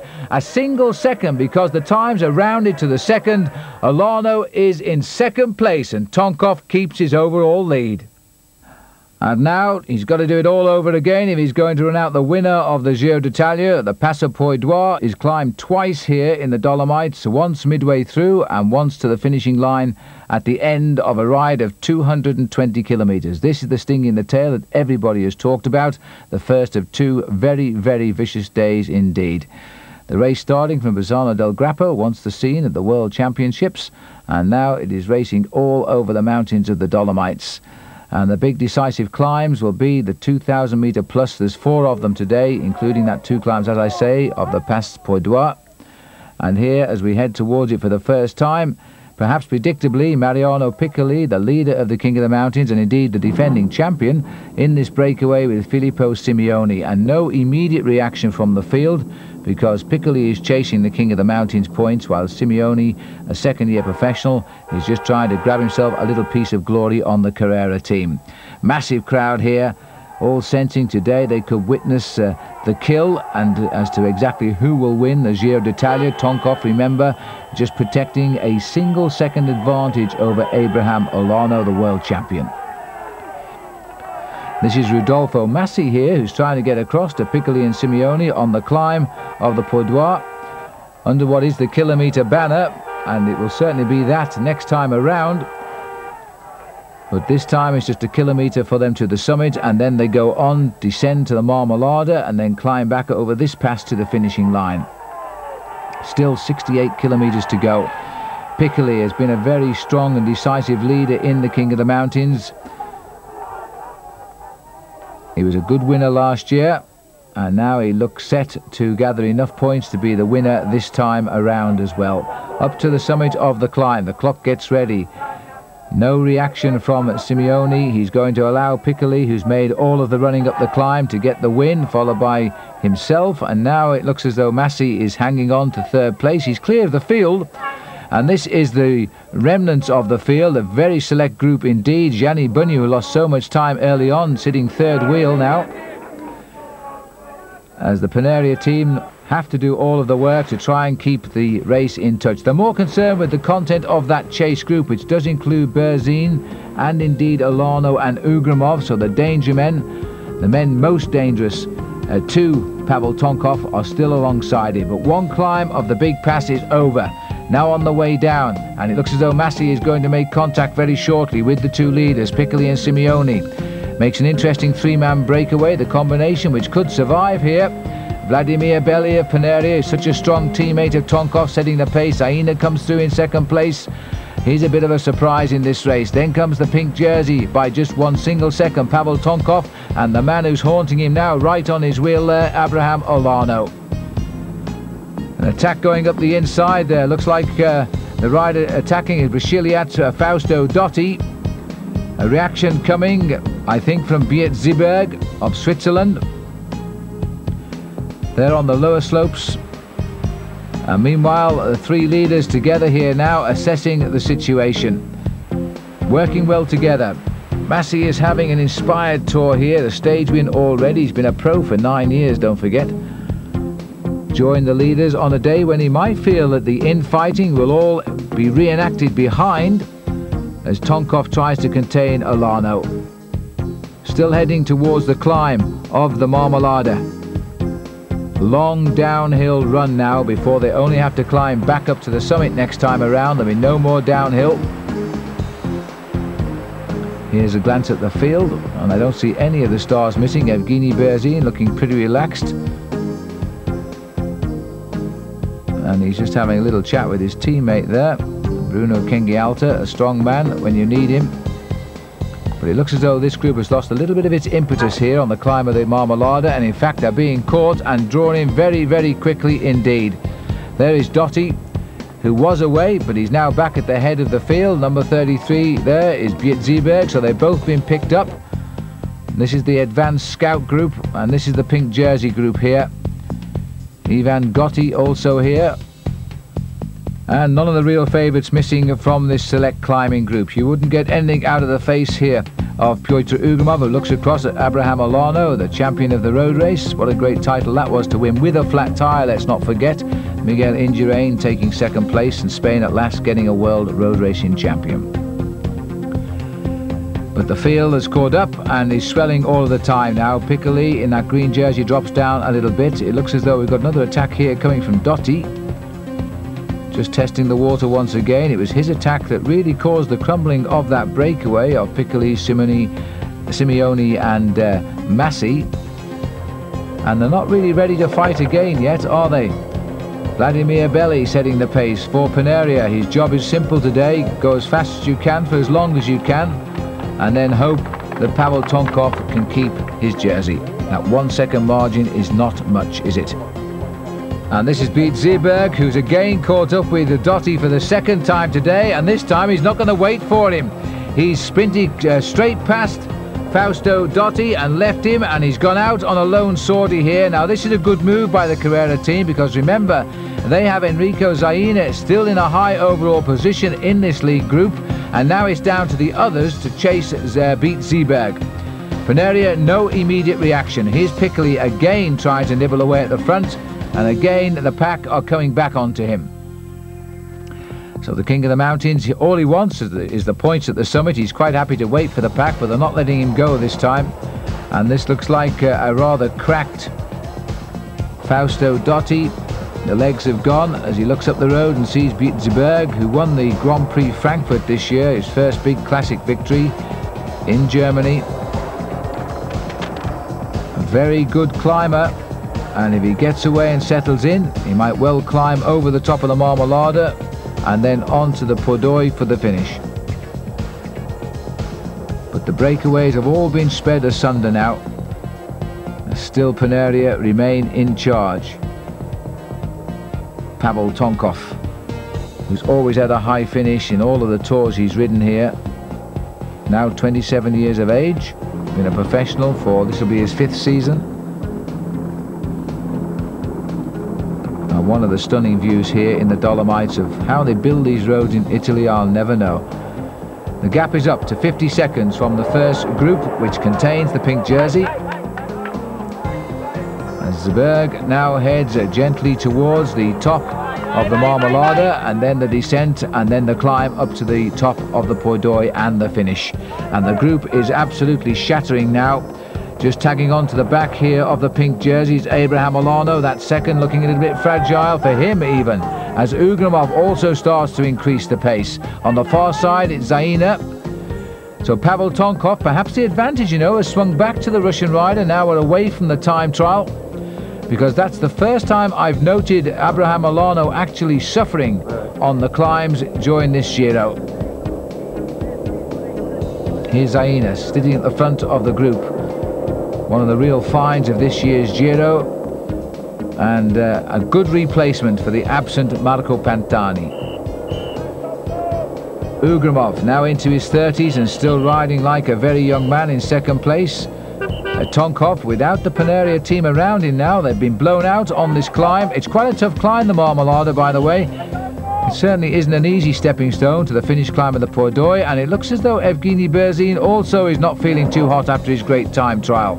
That's Gotti tagged on to a suffering Olano. And there's still a long way to go up this climb. Tonkov looks a lot better than Olano does. So we've got Zaina, Ugrumov, Tonkov, and then Olano gone, and losing ground Evgeny Berzin. And they're still trying to hunt down Bietzberg up front, but they won't be worried too much about him at the minute. There he is down there. And it looks as though Olano, his World Championship jersey, unzipped all of the way down, has cracked. Olano losing ground. If Tonkov looked over his shoulder now, he would take a lot of solace in that, because Olano, the man who was the favourite, especially after that great time trial yesterday, looks to be in serious trouble now, and this is not the finishing climb. So there's a lot of big time could be gained by Tonkov here. And Tonkov now should turn his attention probably to Enrico Zaina, because he's the next danger man on the books, because all of the others seem to have dropped away from the overall classification. Olano was 1 second behind, now he's about 6 overall. Berzin, who was 14 seconds behind at the start of the day, he's even further back behind Olano. Ugrumov is still in that group with Tonkov. He started though 1 minute 58 seconds behind Pavel Tonkov. Here's Berzin. And Berzin, in fact, looks to be in a little bit of trouble even in that group. So a study in concentration here of Pavel Tonkov as Ugrumov rides well, but the man who is dishing out all of the pain here is Enrico Zaina. Tonkov comes over the top of Ugrumov as Ugrumov looked at him with quite a grimace on his face. I think that Ugrumov may have cracked here. He's lost the ground. He seemed to be going so well just a few seconds ago. There was an acceleration by Zaina. Tonkov spotted it, jumped it, and has now put Ugrumov in all sorts of trouble. But not as much trouble as the World Road Race champion, Abraham Olano. He looks to be finding a little bit of a rhythm here, but there's nobody left around him to help now. He's got a lonely trail to plough by himself. Enrico Zaina tapping out the rhythm as he has done since the start of the climb of the Marmolada, and Tonkov just hanging on there and hoping. This is Ugrumov, and Ugrumov still falling back here because that's Ivan Gotti who's come through. And an acceleration now further up the climb by Zaina. What a recovery this is by this rider. A mediocre time trial yesterday, but he's gaining big time now over everybody today. So if you can't ride a time trial, you have to fly in the mountains. And he's got another tough day to come tomorrow as well. The pink jersey now has been dispatched backwards. This is superb cycling by Enrico Zaina. As we climb steadily now towards the finish, he has put the pink jersey in serious trouble. But Tonkov knows if he can limit his losses to just this one man, he will keep that pink jersey tonight. Enrico Zaina for Carrera. And one would have to wonder quite what Pantani would have done on similar slopes here had he had his usual form in the mountains. Instead, we're having to watch his teammate Zaina, and he's doing a pretty good job of it, isn't he?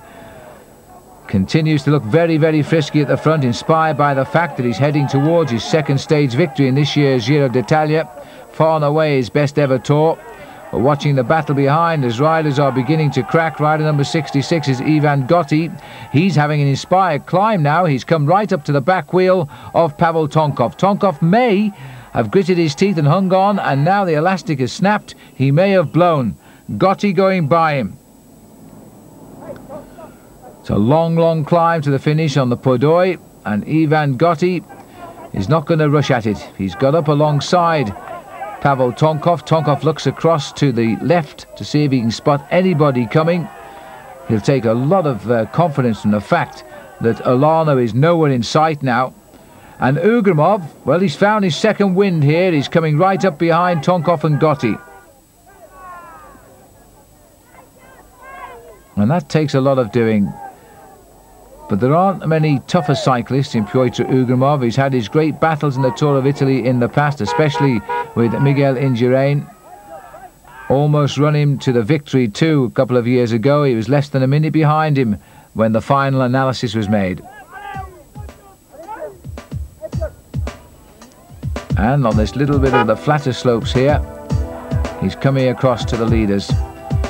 Meanwhile, further down the slopes, the pain here on only Moto 3 of the World Road Race champion, Abraham Olano, who has been joined now by Stefano Faustini from the Aki team. Another man who has featured throughout this 3-week race and will still be consolidating a top 10 overall position if he can hang on to the world champion. But it seems nobody can hang on to Zaina. Continues to climb with tremendous confidence. And Faustini, in fact, He's just come up and has now been dropped by a very steady piece of riding here from Olano. Experience telling perhaps when he knew he was making the effort just a little bit over his limit, he dropped back. Now he's found his rhythm again and continues to climb reasonably well. This is Gotti. First came to our notice a year ago in the Tour de France where he snatched the race lead for a day. You may remember that the referees then split the bunch timing at the finish and the jersey went across to Bjarne Riis, his Danish teammate. Riis not here and preparing for the Tour de France, where he'll take on Miguel Indurain, of course, who is also not here. They say you can't win both the Tour of Italy and the Tour de France anymore. You have to make the choice, and that in many ways is a shame for the Giro d'Italia because it leaves out some of the big names. But you can't complain about the competition because Enrico Zaina has ridden superbly today. And P.UGRUMOV continues to set the tempo. And it looks to me as though, in fact, Abraham Olano is beginning to climb back into the picture here. He took a packet at the start of the climb, but he is closing in. And that's terrific show of determination from the world champion. Zaina is still climbing clearly to a stage victory. But look at this now. Olano has come back to the side of Pavel Tonkov. The 1 second gap once more exists. Tonkov is in all sorts of trouble here. His rhythm has gone. P.UGRUMOV, who climbed back into the picture, has gone past Pavel Tonkov. And now I wonder now if Abraham Olano will get up alongside Tonkov and let him see he's arrived. The Basque flag flying on the left of our picture, and they all wanted to catch a glimpse of Abraham Olano, and now he's going to kick and kick hard so Tonkov can't react. Tonkov is trying to react. He probably can only think of 1 second as he digs very, very deep indeed, but he's going to, if he does win the Tour of Italy now, he's going to be a true champion. He had to fight back in the time trial to save that jersey by a second, and now when things seemingly were going so well, he's having to fight back again to hang on to Abraham Olano.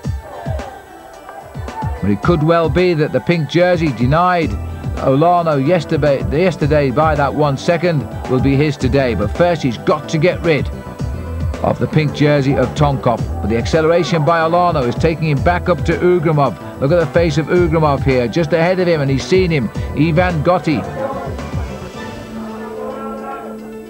Well, this has been a tough climb up the Marmolada, but Zaina has been the man to go over the top in first place. We're now seeing the chase behind. Gotti has gone over, followed by P.UGRUMOV. We're on the descent. You're no sooner down than you're on the climb again, next time of the Podoi. And that will take them to the finish. What a vicious day this has been in the Dolomites. The whole 2 weeks of racing now proving to be just shadow boxing. The time trial opened up the gaps, or in the case of Olano and Tonkov, it didn't. And now it's a matter of opening up the gaps yet again here in the Dolomites. 20 kilometers to go. At least we've got a little bit of downhill first. Some 12 miles to the finish. Well, the depth that these professionals have gone to here to show their true depths of courage, because they've all taken a bad ride except this rider, Zaina, on the climb of the Marmolada, and they've all had to fight back. A real showdown indeed. And they've come back together. Gotti at the rear, followed in front of him by the Roslotto rider P.UGRUMOV, then Tonkov of Panaria, and being led, of course, by the world champion. Abraham Olano heading into the town before we start the climb up to the finish. Olano looks a little bit more settled to me now. What a difference one mountain makes, because it's probably Tonkov now who is a little bit worried about the climb ahead. These four riders, having left behind them a shattered main field, the pink jersey, the world champion, a Latvian and an Italian. And it's the Latvian, the oldest man in the group, who is setting the pace. Tonkov trying now, I think, to demonstrate to Olano that he's not really tired at all by riding in front of him.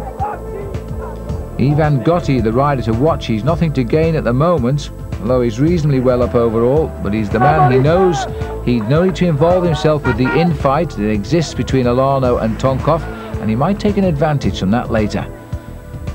The gap now up to 1 minute for Enrico Zaina. He's never put a wheel wrong, has he? He's climbed so well on the Marmolada, and now we're on the Podoi, and it looks like he's climbing to overall victory. There's his deficit, 4 minutes 9 seconds behind overnight in 8th place to Tonkov. That makes him 4 minutes 10 seconds to Olano. He's pulling back a minute of that at the moment, so he's climbing up the overall classification. And it looks as though Gotti may well have slipped the other two here, the other three rather, and this is Bugno. He's come from absolutely nowhere. Gianni Bugno has crossed the gap to the leaders from absolutely nowhere. Well, that's an inspired day for the champion of Italy, the man who lost 11 minutes very early on in the opening week of this year's Giro, has now found himself on an inspired ride today. The champion of Italy has joined the leaders. And not only has he joined them, but he's going. And I don't think there can be much of a reaction here because they know he's so far behind overall. They're not going to chase him down and risk another rider jumping them when they do it. And so, well, having said that, in fact, Ugrumov has climbed back up to Bugno without really doing much about it. I think Bugno must have slowed down there. Ugrumov, Olano, Tonkov and Gianni Bugno takes 4th wheel. Gotti is the man who slipped them, and I don't know if Bugno will know about that because he wasn't in that group when he came up to join Olano. And Gotti is closing in on Zaina. It's down to 49 seconds, but the gap over the others is opening up, and almost a minute and a half now the advantage for Zaina. He's climbing up the overall classification in leaps and bounds here, and there's still a long way to go up this climb. This beautiful mountain range, the Dolomites in Italy, providing a great battleground today. He really doesn't look in any trouble, does he, Zaina? This is Olano now trying again to test Tonkov. He only needs a second, and providing he stays within range of Zaina, he'll get the pink jersey, and at the most crucial stage of the event. Just 2 more days to go. But again, Ugrumov, this man just will not give up. He is such a hard man, grits his teeth and powers his way back to the wheel of the world champion. Tonkov, I think, by my opinion here, is just praying for the end of this stage now. He is hanging. And Bugno, who attacked, has been brought back yet again. Twice the world champion, twice a winner of the famous mountain stage in the Tour de France at Alpe d'Huez, by the way. Only 2 other Italians have ever done that. The very first one in 1952 was the late and great Fausto Coppi, and the other one was Roberto Conti, who after riding a career of 10 years, that was his first ever road race victory. But back with the Tour of Italy, and the man who is making his name today, no, not Marco Pantani of Carrera, but Enrico Zaina, now only 3 kilometers from the finish. I'm not surprised the Carrera team here don't believe they're having such a day. The great battle that should have been between Olano and between Tonkov and Berzin, and it's not that way at all. It is Zaina now who's getting all the Italian cheers on the climb as they look down and see him coming up towards the summit. If anything, he's going quicker and quicker, despite the apparent fitness of the spectators. And there's an attack on at the front. Olano trying once again just to shake his tail. He wants to get rid just that 1 second, and he will get the pink jersey because the gaps aren't big enough to Zaina rather. But look at this. Tonkov is a limpet. He's locked himself onto the back wheel of the world champion. He refuses to be dislodged. And all this happening as we go under 1 kilometer to go now for Enrico Zaina. He's going to get the stage win for sure. But at what time gaps over the rest, and that will be crucial. Gotti is still chasing him, although we haven't seen anything of him. Our cameras seem to be spread all over the mountains as well today. And not too happy with the closeness of the Tifosi as Zaina heads up towards the finish. And they're just about jumping back here as he blasts his way through the tunnel, and this will be a first for Enrico Zaina, leading a stage of the Giro d'Italia up to a mountain top finish. And there's not much further to go now. He just makes sure, as all good pros do, that nobody is sneaking up. In this case it will be Ivan Gotti, but no sign of Gotti as Enrico Zaina of Carrera probably will dedicate the stage to Marco Pantani, the rider who should have been here, of course, and was kept out of the sport this season by that terrible crash when he was hit by a car at the end of last season in a race. And just look at this, over 7 hours today in the Dolomites, a massive day of mountain climbing, and the man who has been inspired throughout it, Enrico Zaina, gets his second stage win of the Giro d'Italia, and the clock now will tell us shortly how long he's got to wait and how high he will climb over the others in this race. I don't think he'll do enough to climb over the actual leaders. Gotti comes in 47 seconds down. Still, we've got that crucial sprint. Remember, only 1 second between Olano and Tonkov. Tonkov has got to hang on to the wheel of Olano, and I'm not sure he can. As Bunyo gets third, there is a gap there, a very definite gap. Olano will take fourth place, and I think there's a second there. They'll give a second back to Tonkov, and if it goes to the same time, I think they'll award the pink jersey to Olano because of the better time trial. This is Evgeny Berzin. He is the big loser today, isn't he? 4.5 minutes and counting. He has conceded. His Giro d'Italia has gone out of the window. And this is the rider who caused the big time gaps, Enrico Zaina, the sweat clearly dripping off his face as he comes up to the line to get his second stage win of this year's Giro d'Italia.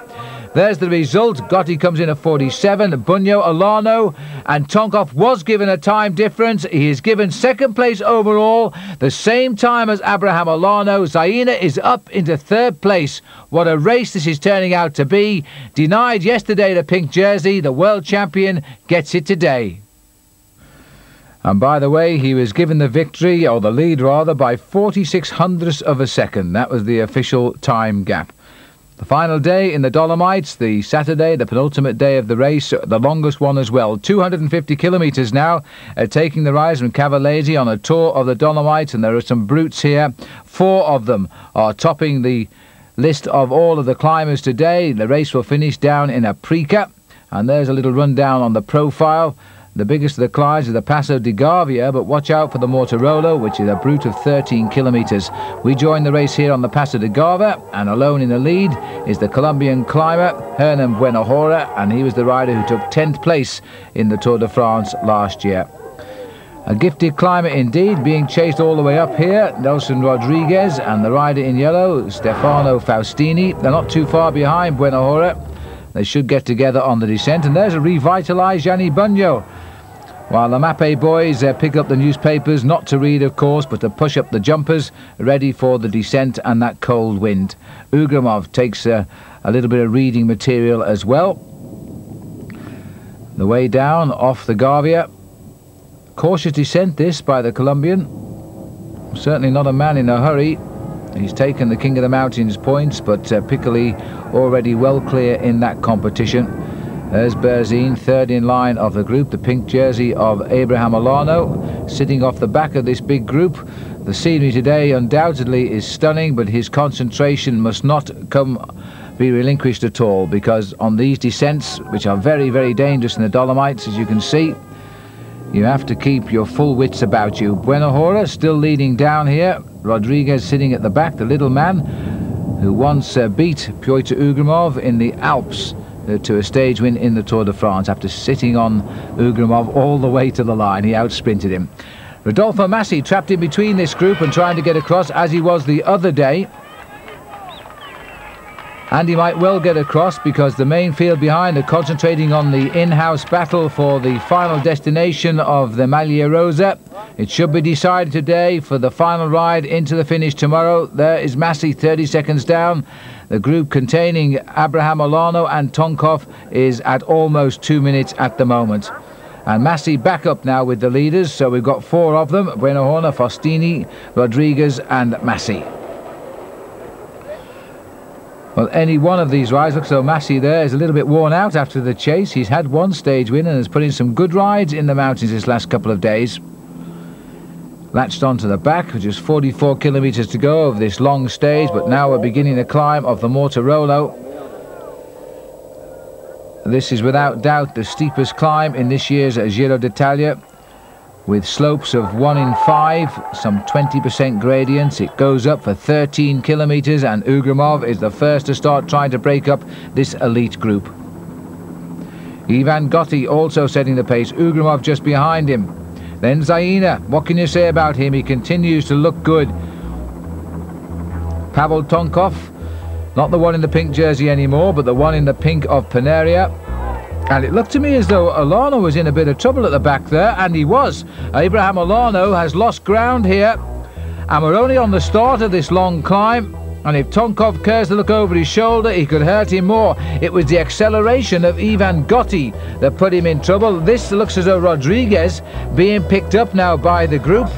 Ugrumov, ZAINA, and Rodriguez making no effort at all to latch on the back. He's going to very shortly be passed then by Abraham Olano, who is losing ground rapidly. They're all coming back now. Massi is also coming back. So Faustini and Buenahora are still just in front.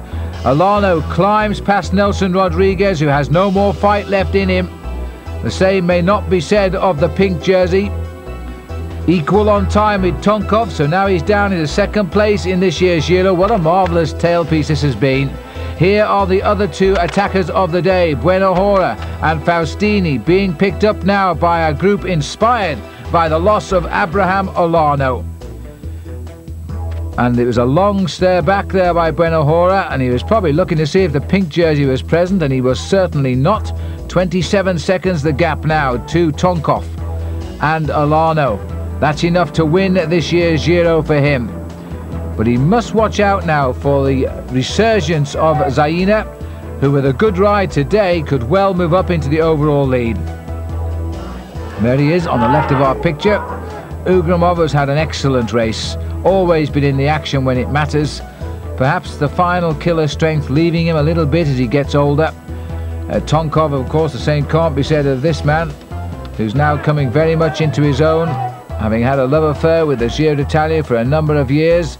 Gotti too, never having yet won a race as a professional, but he climbed up there into second place yesterday. He's going to be in at the kill again, it seems, today, as he starts the attacks once more. Gets rid of the breakaways who just came back to him. Tonkov certainly knows the wheel to follow. Jumped immediately into the strip sleeve here of Gotti. Gotti looks over his shoulder just to see if Tonkov wants to come through and do any work, and I don't think he can at the minute. What a nice feeling it must be though for Tonkov, knowing he is pulling away from Abraham Olano. The Spanish rider seems to have cracked wholesalely on the climb. ZAINA may be in a little bit of trouble too here as he rides alongside Ugrumov. A massive crowd again on the Mortirolo to watch the riders touring the Dolomites. And this will probably be remembered as one of the hardest stages in recent years in the Giro d'Italia. Two riders in front. The man trying to recover the pink jersey is held for a lot of this year's tour. Ivan Gotti trying to win a stage at last, having taken second place yesterday. Gotti turned pro back in 1991, by the way. 30 seconds, but more importantly, it's a minute 10 now, between 1 minute 40 rather, between Tonkov and Gotti and Olano, and that's more than enough for the pink jersey to return to the shoulders of the Russian. Ivan Gotti content to ride at the front, and very often that's the way with climbers. And look at this, a salute to the crowd here from Tonkov. At least I think it was a salute, but he's certainly emphasizing the fact that he is now clear of Abraham. I think he was waving at the Spanish supporters there to saying, well, I've dropped him and it's going to be my tour now, as they go over the top of the Mortirolo. Gotti wants the crowd out of his way so he can see the descent. 35 seconds pass by. Ugrumov comes over with ZAINA. No sign yet of Abraham Olano. It's going to be over a minute, I think. The descent of the Mortirolo has begun. And what a great feeling it must be for Tonkov now in company with Ivan Gotti. Surely if he gets to the finish, Tonkov is not going to deny Gotti his first ever win as a pro bike rider. 2 minutes and 22 seconds. The cheers and the waves are a little bit meek there for the world champion Abraham Olano, because surely now he has lost the Giro d'Italia. And Gotti taking no chances on the descent as Tonkov gets control of the reins. Just on 50 kilometers an hour, around about 30 miles an hour for the way down. There's no real hills left in this year's Giro d'Italia now. It's a slightly uphill finish. The Gay-Wiz teammates, Berzin, the big loser again, almost 10 minutes down at the top of the Mortirolo for Berzin. So after yesterday's blowout, clearly today he's decided to call it quits. The pink jersey of Abraham Olano, well, he would have to take some extreme risk on the descent now, dangerous as they are, if he was going to put himself back in contention, but I really believe he knows now he's lost this year's Giro d'Italia. Second in the Tour of Spain. A high finish, but not the winning position, is going to have to be his lot this time around in the Tour of Italy. Back up with the two leaders, and still Gotti dangles off the back of Tonkov. They've got 47 seconds over the Zaina-Ugrumov tandem. So they're more or less locked at the same time gap. Gotti not clearly the careless descender of Tonkov, having to make up ground when the road permits. This is the other two behind at round about 47 seconds. And Zaina doing himself no disservice at all here by this another great escape, because he is going to continue his ascent up the overall classification. He's gaining time on Olano. Ugrumov is already behind him overall. He'll have to watch out for the escape of Gotti, but you know, realistically, Zaina could be looking at second place overall by the end of today. That's a tremendous performance by him. Two great days in the mountains. Well, the gradient not too much to worry about now. And Tonkov, almost a smile on his face there, but the gap is coming down. It's only 30 seconds, Zaina-Ugrumov, and that will confirm Zaina's ascent to possibly the runner-up slot overall. Off the mountains too for the pink jersey, but off his shoulders will come the Maglia Rosa. There's no doubt about that now. He's dangling some 2.5 minutes back. Tonkov, having made the running down the descent at 10 kilometers to go, quite happy once again to sit on the back wheel of Ivan Gotti. 27 years of age, Gotti, turned professional back in 1991. And young Olano, a rider who won so well the World Road Race Championship on an enormously difficult course in Duitama in Colombia, now finding he's been pushed into the back of the Giro d'Italia by an inspired climb, largely by Gotti, but certainly Tonkov had to really suffer to hold his wheel, and he did just that. The flotilla of team cars around the Maglia Rosa and world champion. Only 5 kilometers left to go now, and Tonkov knows with every turn of those pedal revs he is going to ride back into the pink jersey. Ivan Gotti is going to climb higher up the overall classification.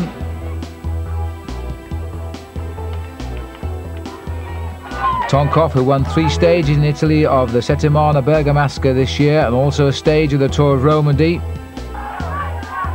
now set to win the biggest race of his career at 27. He turned pro, in fact, a year later than Ivan Gotti. This is the face of a man who always suffers and always gets good results, P.UGRUMOV.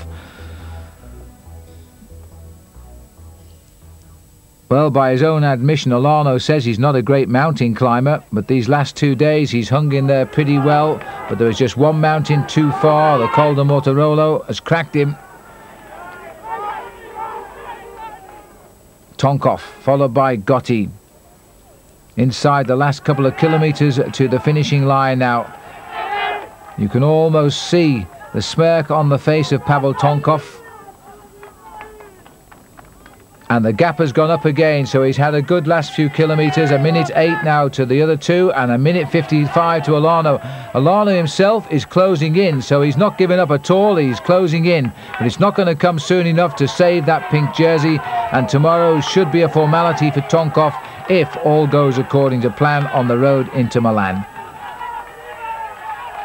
Tonkov set now to become only the second Russian rider ever to win the Giro.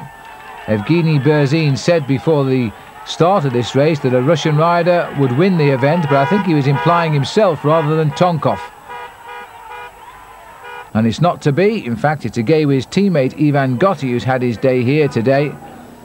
Almost 8 hours, so they spent the best part of 15 hours cycling in the Dolomites these past 2 days in this viciously cruel tailpiece. And the man who's going to get his first ever pro win is sprinting clear. There'll be no resistance from Tonkov. He will give this to Ivan Gotti. It was Gotti's attack that did all of the damage on the climb of the Mortirolo. And now Ivan Gotti, having turned professional in 1991, gets his first ever pro win. A yellow jersey in the Tour de France by a day, now a stage winner in the Giro. A two-arm salute from him, a two-arm salute from Pavel Tonkov, who knows now, barring accidents, he has won the Giro d'Italia. This is the race for third place. P.UGRUMOV and Enrico Zaina. Zaina himself, if it all works out now, could be second overall tonight, and that'll give him second in Milan tomorrow. And Ugrumov, who's done so much of the work, I wonder if Zaina is going to allow Pogačar. He is. He gets the third place, almost a minute back. And then comes Zaina, and now in fifth place. And what a fight back too, because he has closed in that little bit. The pink jersey of Abraham Olano. He knows he's lost it now. Look at the gap. It really widened, in fact, over those last 3 kilometres. It's going out to 2 minutes plus. And almost 3 minutes now, so Abraham Olano has lost, and lost in a big way today in this second stage in the Dolomites, while Tonkov is watching as he crosses the line, 2:52 down and out of the top 2 certainly overall. And there we are, a no-handed ride here for Pavel Tonkov, straightened himself up for the victory. No resistance either when Ivan Gotti's gone clear. It wouldn't surprise me in the least if Tonkov hadn't have indicated to Gotti that the stage win was his a long way down the road in appreciation of what he's done today. And that's the way it works in professional racing. One guy gets the stage win, the other one gets the overall victory. 2 rivals on the day and 2 friends as well. And this is the second man getting ready for the 2-arm salute. The last time I recall this happening was in Barcelona for the Olympic Games, when the 3 medalists all did 2-arm salutes. And of course the winner then, the late Fabio Casatelli. So for the Panaria man, Pavel Tonkov, these are happy moments indeed. For Ivan Gotti, after all of those years of trying, he gets the stage win. But overall, look at this. Tonkov now leading Enrico Zaina by 2:43. Olano, still hoping for a place on the podium, is third. Ugrumov, 3 seconds back, is fourth. All smiles for Pavel Tonkov. He must have thought he lost it after the time trial and the day in the mountains, but he's got it back now. And so to Milano and the finish of the 79th Giro d'Italia, 176 kilometres from Sondrio, taking the riders down to Sempione Park in the heart of Milan. And no contours, of course, to worry the riders. It's all downhill now for the finishers. And as we join the action in the park, it is the final lap, and the race is more or less all together. But of course, there are those who think they can win, and they're on the attack. And one of the riders here trying to push home is Andrei Titteriuk, once a stage winner of the Kellogg's Tour of Britain in Coventry, in Great Britain. And by the way, we see Saiko here at the front, but Mario Cipollini's certain not to win the stage today because he didn't start in the time trial a few days ago. He'll be off preparing now for the Tour de France, his next big event, and then the Olympic Games. His little breakaway getting clear of the field. You can bet your life that Pavel Tonkov will have no interest in it at all. Titteriuk is in this move too, so too is Sergei Uchikov, a little Russian guy. And the Roslotto rider there is Sivakov, and the other man is Nicolas Loda. And so as they start the sprint for the line here, it looks to me as though Uchikov is going to come through in the centre of the picture. There's 5 of them in the hat for the victory. And a sprint on the right by Titteriuk. He's on our left now as we look, but it's all too late. Uchikov gets it right on the line, and he finished just in front of the Roslotto rider Sivakov. And that's the best place he's ever had in a big international stage race. And barely a few seconds have passed by. The sprint from the main field for 6th place, and it looks as though at last Adriano Baffi just getting through and getting a sprint win. Well, sort of anyway. He was 17 seconds off the pace today. Uchikov of Russia getting the victory, a stage winner. You may remember he beat Lance Armstrong last year it was, in a stage at Revel in the Tour de France. Overall, the final result, Pavel Tonkov becomes the second Russian to win the Giro d'Italia by 2 minutes and 43 seconds over Zaina. The favourite, Abraham Olano, in the end had to be content with third place. He couldn't handle the Dolomites. But he walks up, immediately congratulates Pavel Tonkov. This has been a great tour, and those last 4 days, well, they were full of suspense. I hope you've enjoyed it, and until the next time, goodbye.